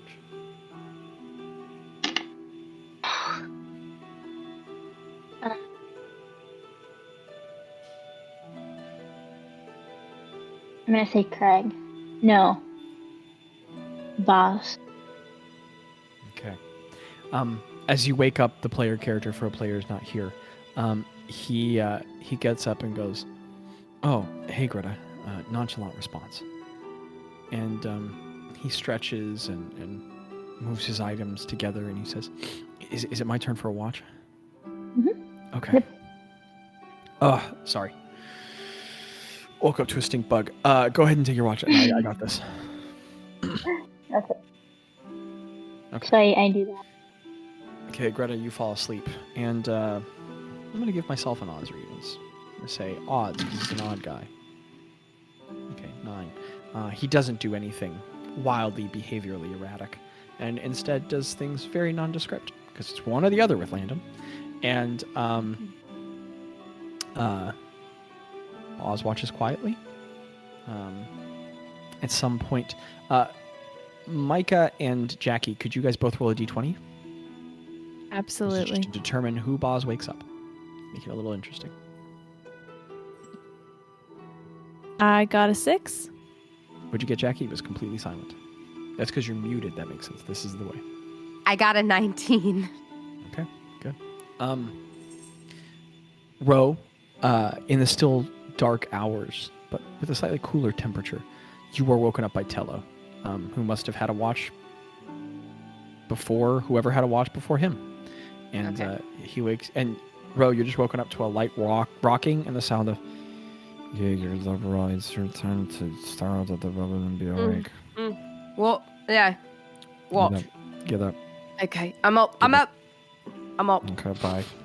And Tello, who hates taking watches, and you all have learned really shouldn't be relied upon for them, as sleepy of a fellow as he is, lays down on his bedroll and goes, "It's okay, I didn't see anything, mostly my closed eyes." And Great. Ro, you are up for your watch. Okay. It is still pitch black around you. Okay. You're just awake in fact, everything would be complete black if the hut wasn't very lightly luminous, and you wake up to the sight of, I don't know, 1,000 of these beetles gathered on the hut. It's a very slight light source, no. and they're all over the top. And you're like, I sworn you heard the humming in your sleep. Rose sits inside the hut, like right up against it, looking out because she's like, "What's with the beetle?" They're not there. You can see out of plenty of it because they're all kind of on the top of it in this dense mass, just on top.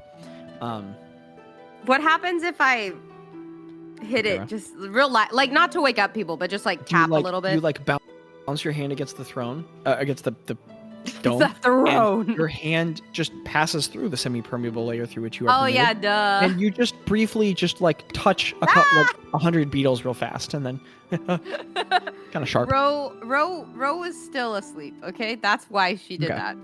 Not because I don't know my spells that I've cast a million times. Do you want to make me a I do. Well, then in that case, could you make me a Yeah. Hey. It's gonna be a 24. Hot dang. First roll for Ro. Okay. And then I'm going to do something completely unrelated and inconsequential. Actually, no. First, I need you to roll me a D100. Odds or evens first? No. No? No, that was already determined. Oh. This is all about a secondary triggering. That's a 36. Okay. I don't like your face. No, don't worry about it. Now I'm going to make a roll for nothing.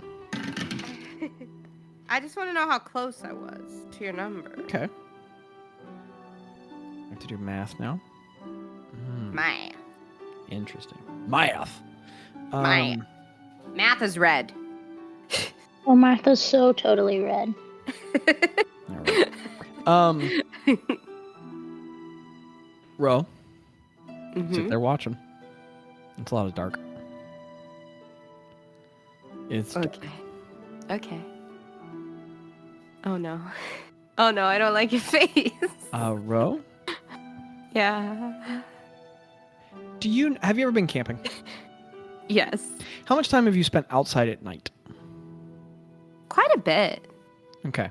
Have you ever had that moment outside in the dark where you think you see something and you're just stuck there for a couple minutes trying to pick apart shadows and figure out whether or not a shape in the darkness is anything or isn't anything?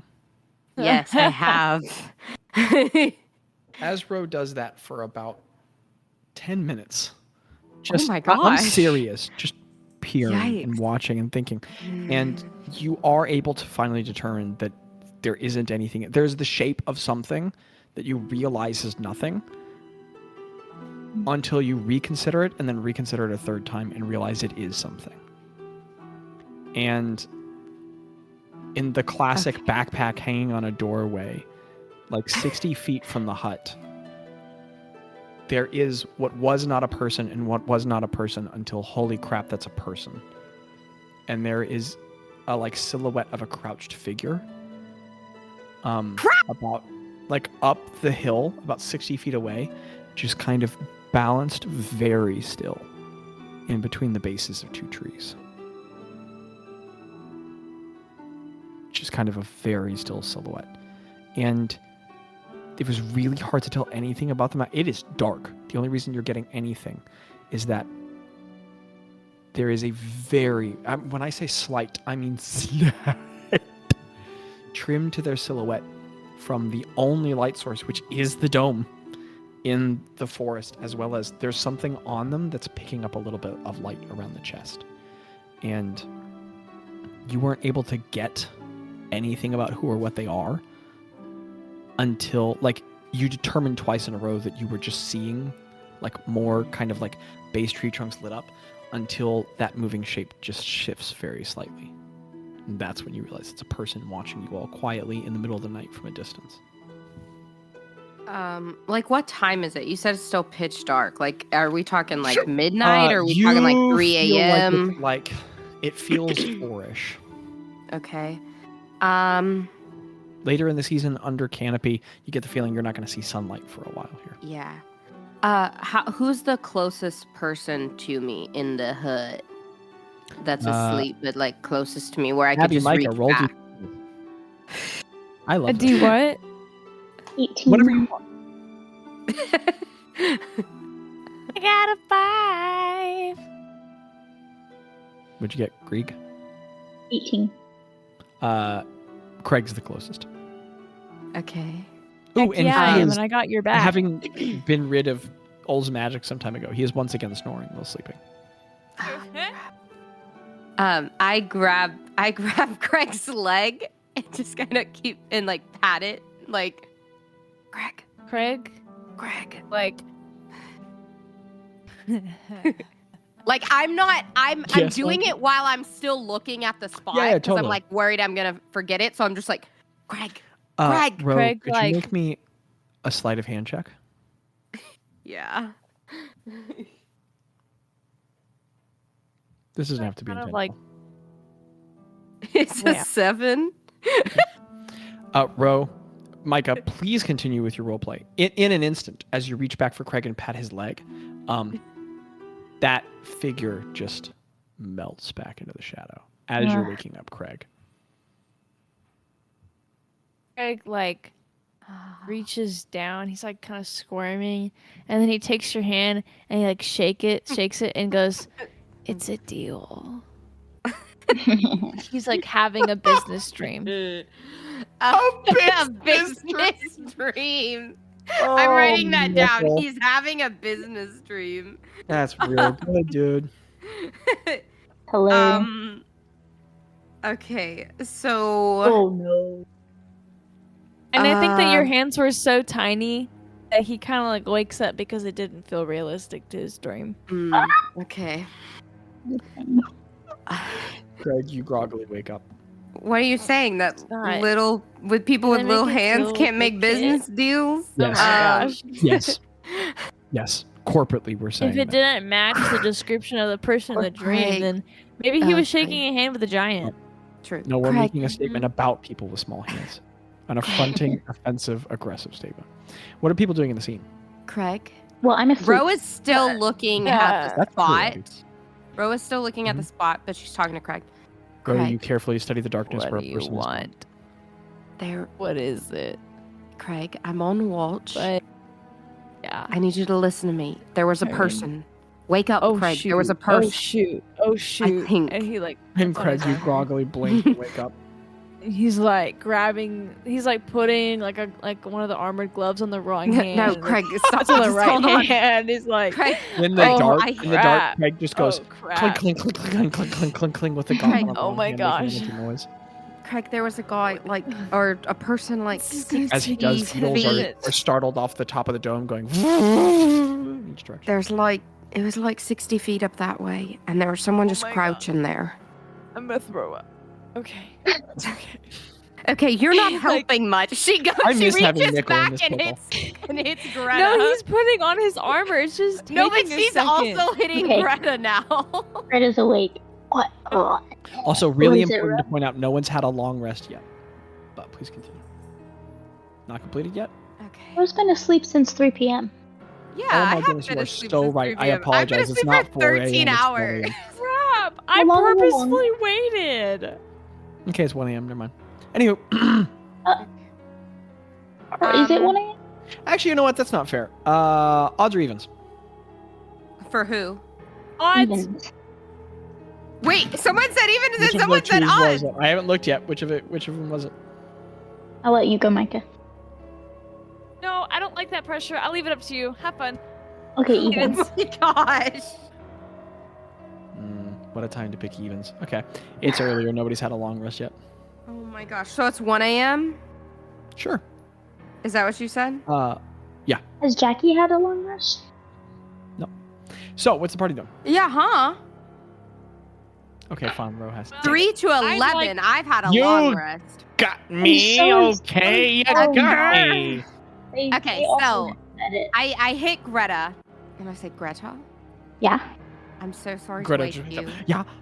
I'm still looking forward. I'm just still the whole time. I'm like trying to scan to see if they come back. There was someone up there, like 60 feet away, crouching, I think. Watching. Okay. They pooping? Okay.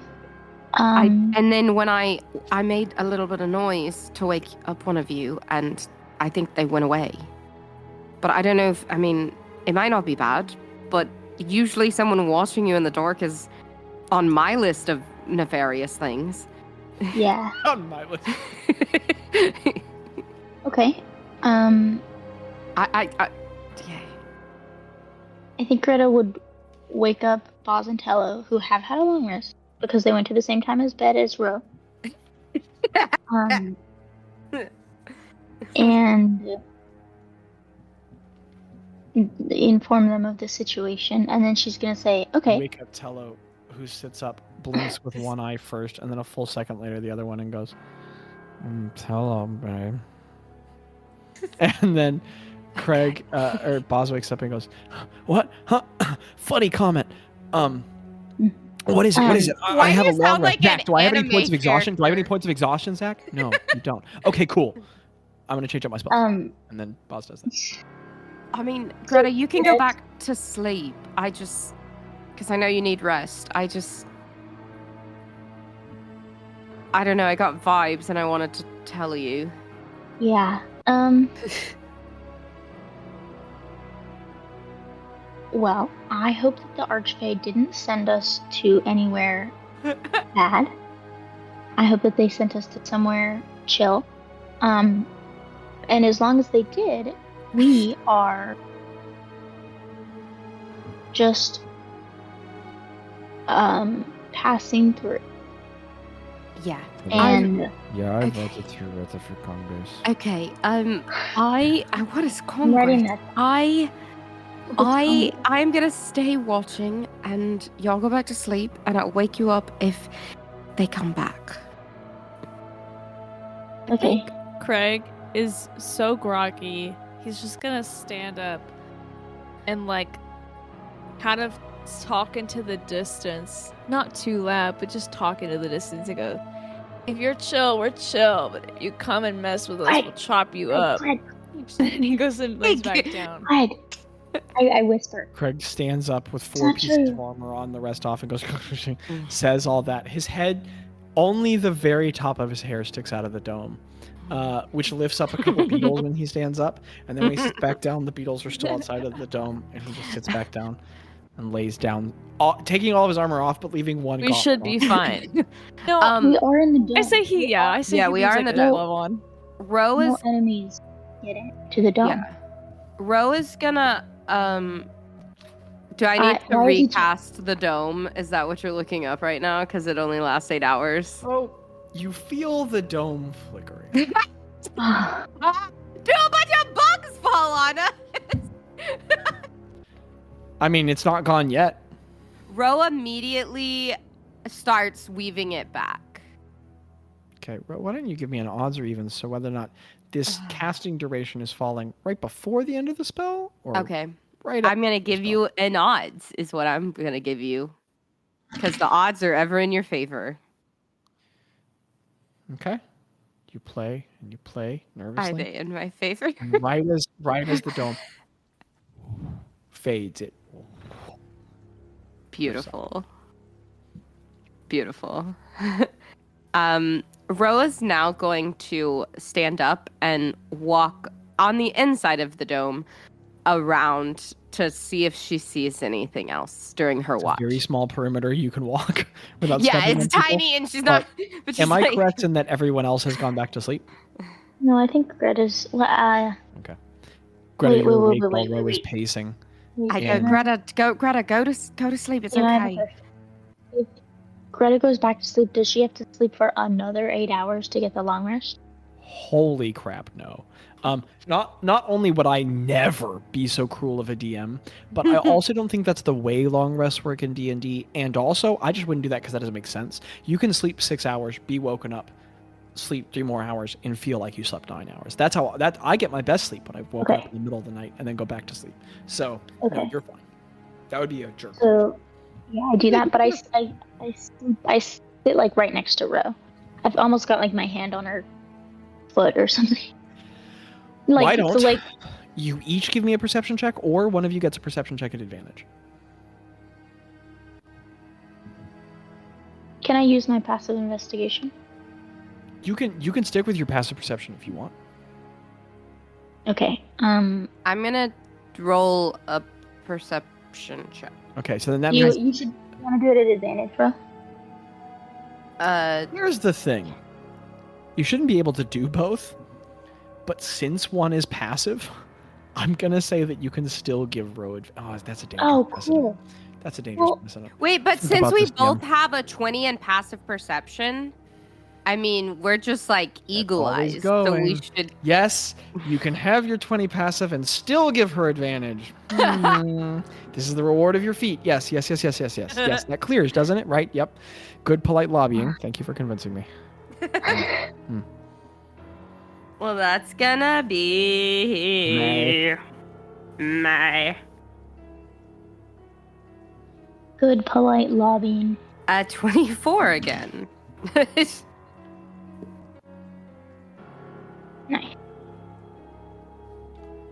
Oop, just below.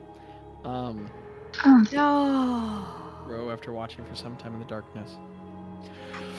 Ooh, that person's not gone. On the other side now, like kind of 40 feet down the hill, they're just standing in the dark. Very aware of where shadows cast, not behind anything, near a tree, but just standing in the dark. And With their Hey, silhouette, hey, do I Zach, see hey, a Zach. weapon or anything? Hey, Zach. what's up? Currently, I'm home alone for the weekend in a forest where the windows are open and I'm staring out into the dark. Oh, be so kind. Oh, be so Man, kind. that sucks for you. So Oh, be so kind. with a, Close your with a curtains, 24, Micah. Micah, this isn't real. D&D's fake. D&D's not real. Sorghum's not real. I mean, metaphor. stop. But that doesn't matter. So, what could I have said, Micah? You know he's not real. Ro, as you look out with a 20... Oh, yeah, Micah? I was gonna be like, oh my gosh, is that Zorgrum? Is that... He's in the forest? Good one. So... Good one. Micah and Luna just did something Maya and Luna. Maya is like on the kitchen island in front of me with her head in the sink drinking water out of something, and Luna saw her butt, jumped up, slapped it, and Maya fell forward and dipped her face with it. It was like Three Stooges. That's slapstick. You can't write that. Oh my goodness. I love cats. I have to get a picture of this. So, focusing on DMing. Will you share the picture? I'm not taking a picture of my cats instead. Oh, that's the funniest thing. I'm gonna make that my phone background. Ro, with a 24, this person having rolled a 22 for stealth, you can make out that, again, everything's very vague and indistinct, but this individual's remained very self-confident in their stealthing, and they've stepped just a little closer to the light of the dome, and there's so much about them that is still just silhouette. But you can pick up a slight glint now from something on their chest and something at their hip. Can I do an something near the intuition calf. check? No, I'm just kidding. Did you say something near the what? Their back? Chest, hip, calf. Oh, calf. Different, very faint sources of light reflection. Okay, Rose gonna take a different approach. She is going to... No. Yes. What would Rose do for real? Okay, so Rose trying to... WWRD. So Rose, Word. she kind of stopped pacing in the whole dome, and she's just pacing back and forth right there now, so it doesn't look too obvious. And she kind of pats Gretta with her foot.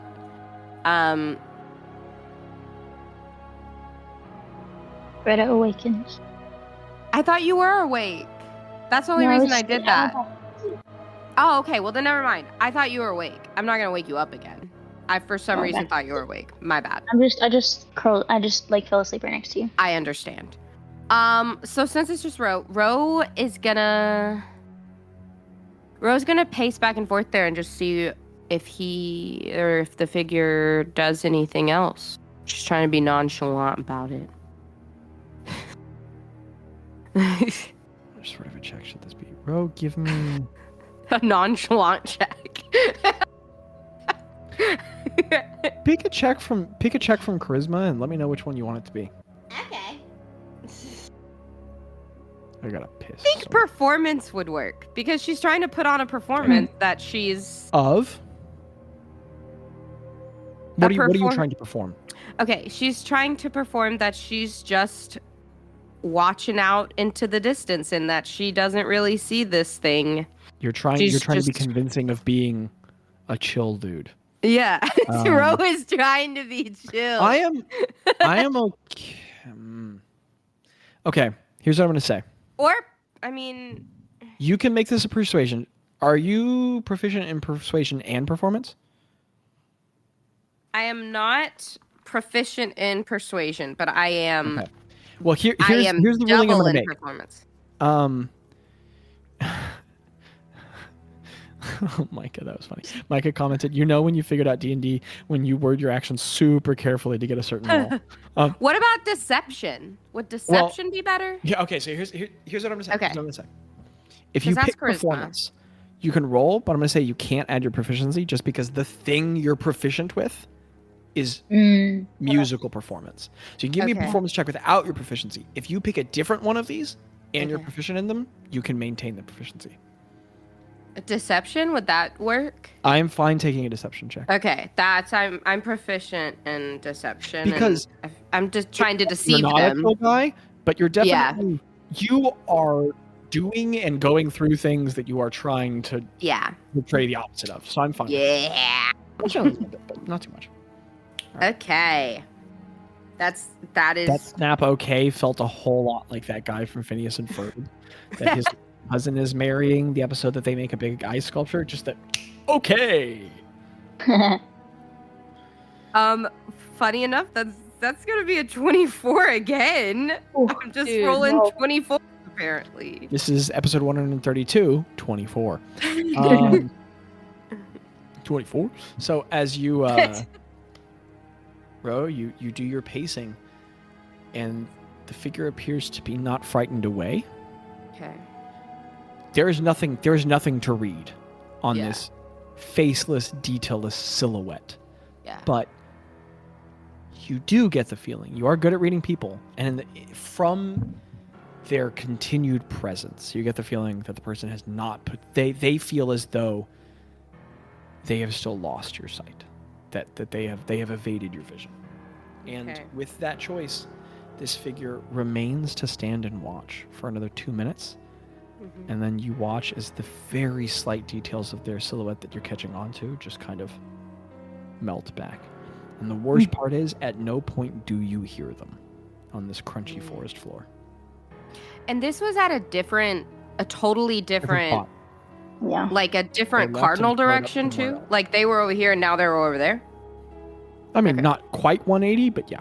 Okay. When they felt spotted, they moved their way to a different place on Gotcha. the hill. And in fact, there was so very little on what you could pick up about them. Same That- person, different person. Yeah, we don't Who's to know. say? I'm gonna continue to walk around and look for what? I don't want to keep reading Micah's comments because she's commenting them silently, but they're so funny. She went, I hope the listeners know how I find y'all funny because I'm always muted when I laugh. No, for real. And by the time I Yeah. unmute, it's already like moved forward, so I can't even react to the fact that you made a Phineas and Ferb reference that I found so stinking funny. This is That's it. unimportant. And another little DM screen moment, but the NPC stat block I have from what I'm using right now is 4 years old. And I was trying to remember what the stealth bonus on these guys are. And I like picked These the number guys? and then I just pulled it up. I got And it the was number right? right. Ooh. And Dang. Got what? And not even Windows. because I had it written down in their abilities, but because I correct, like if you add their dex and their proficiency, it comes out to the bonus I thought it was. And that Wow. made me feel like a big damn, let me tell you what. Dang, he DMing though. Anyway, bro. Guy gone, you in dark, what you do? I start searching for more guys in the dark as I'm walking around.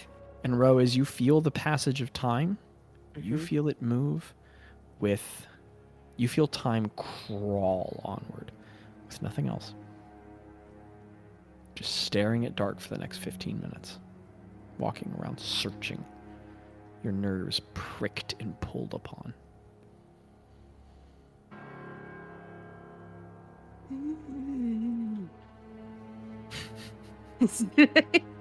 That's Jackie's most single. Um, You guys have no idea how bad I had to piss. What? Oh, piss girl. Go piss. I guess When? does this happen till the end of my watch? Like, Are you asking me whether or not you continue to watch till the end of your watch? no, I'm watching till the end of my watch, but I'm like searching to. I continue to search till the end of my watch. search is what I'm fruitlessly. seeing. To the end of your watch? And no more. And no. Okay.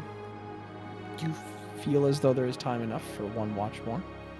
Okay. Wake me up! Wake me up inside! inside, wake me up! I can't wake up! I wake Has up. Gretta long rested?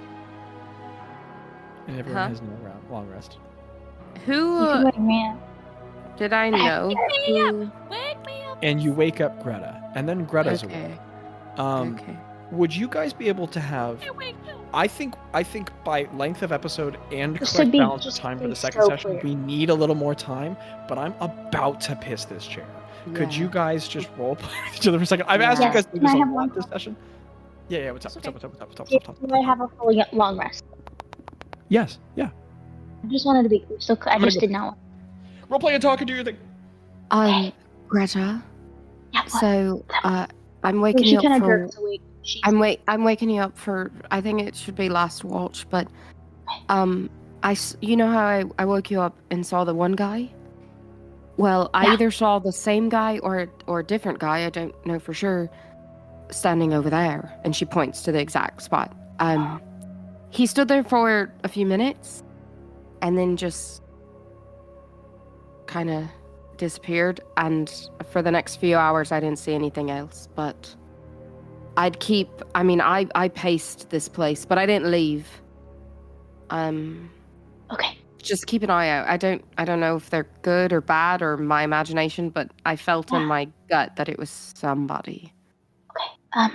Are we good? If you go to sleep, is the hut gonna stay up? Yeah, it should be up at another 4 hours. Yeah. Oh, okay. Okay. Do you think that the sun will be up then? Yeah, it should, I think. If it was 1 a.m., 4 a.m., yeah, it should. I'll My look you up. watch started around 1 a.m., so yeah, it should. It'll be about, it will be good. Okay. Yeah, okay. Wake me up if you need anything. Okay, I will. Gretta. Did a pissy. Gretta, you're up. Gretta, up. She's up. She does her watch. She does not look at her book this time. She is probably standing the whole time and like not pacing the perimeter, but like just turning in a circle, like looking all around. Mm-hmm. Why don't you give me like an odds or an evens? I'm gonna do an evens. I tried to be like Bazz and it didn't work, and I'll never do it again. Okay. What was your perception check? I have a passive perception of 21 and a passive investigation of 20. No, sorry. Passive perception is 21. Passive investigation is... No. Passive perception is 20. Passive investigation is 21. 21? That's crazy. Yes, true. So this brings up an interesting point. I have had many players say, if I have a passive perception of this, can I ever get below it on a perception check? And the way I rule it is on an active perception check, you still can, because the idea about passive perception is it is the ability to notice things you weren't looking for, the ability to see things passively, right? So it's like, if I'm focused on this, am I noticing all of that? Yeah, that makes sense. Now, that being said, I still don't know that this isn't a scenario where your passive perception doesn't apply, because this is still about like picking things up at your periphery. So what I'm going to say is right now we're just going to treat your passive perception like a DC that I'm interacting with somehow. Okay. So you said that you have a passive perception. Now, the passive investigation, remember, investigation is like active searching. So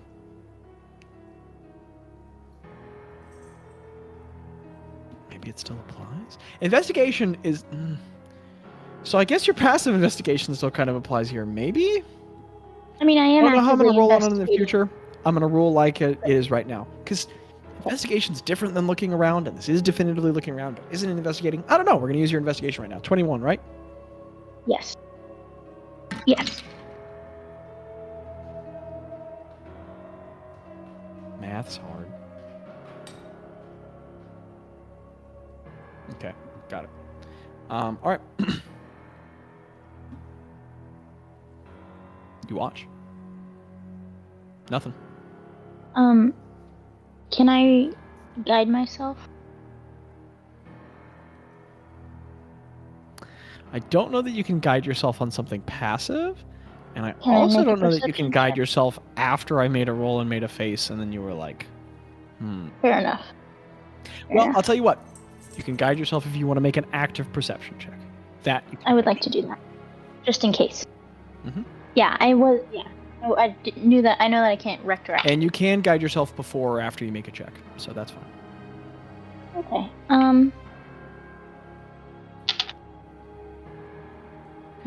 That's gonna be a 15 with my active check. Okay.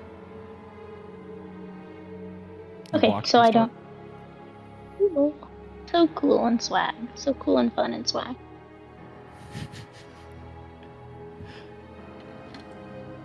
Anything else?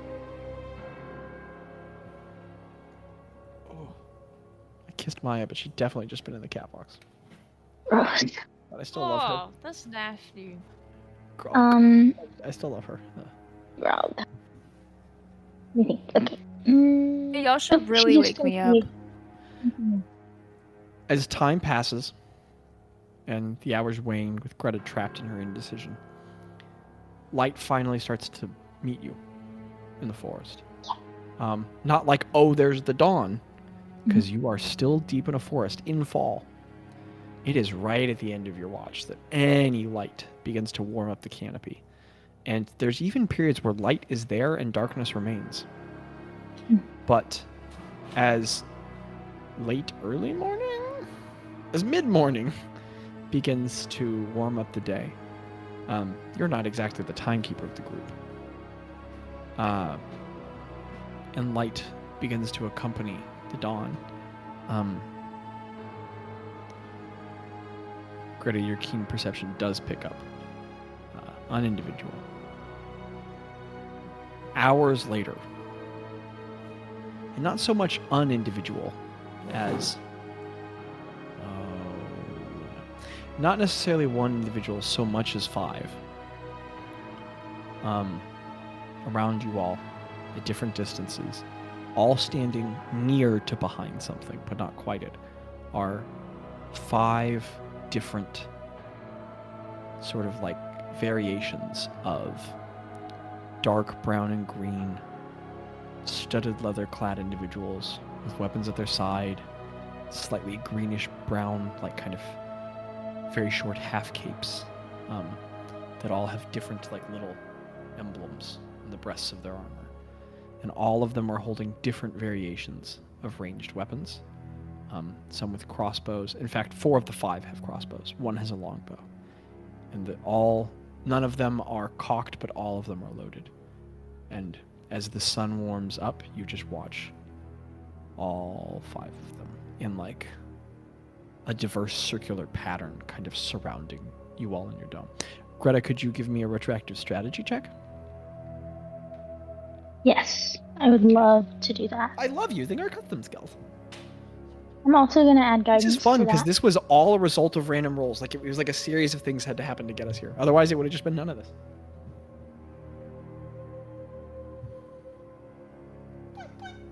What is strategy under? Intelligent. Why don't I have that? Is it not on your sheet? Huh. No, but I have all of the others. That's okay. So about that? That's okay. It's going to be a 20. Okay. Oh, that's really good. Greta, you pick up whoever these individuals are. The one who was initially wasting you all must have left. And this is a group that's come back. So, wherever they returned from, you must not be too far away from. Because whoever these people are, they had some scout who happened to find you in all this. What an unfortuitous roll, determined by an incredibly close proximity on a D100 the second time. And if this island is of any significant size, for them to have come, seen you, departed, and returned, wherever home base is for whoever these people are, it can't be more than like an hour and a half or 2 hours hike away. Okay. So they are there, and the sun is warming. How bright is it, would you say? Bright enough to see some details now. They're a diverse assemblage of race here. There's an elven individual, a dragonborn individual. There appears to be, there is fascinatingly a pixie among them. A very punk metal looking pixie. There is, who's so hard to spot that for a little bit you thought there were 4 of them, but there are 5.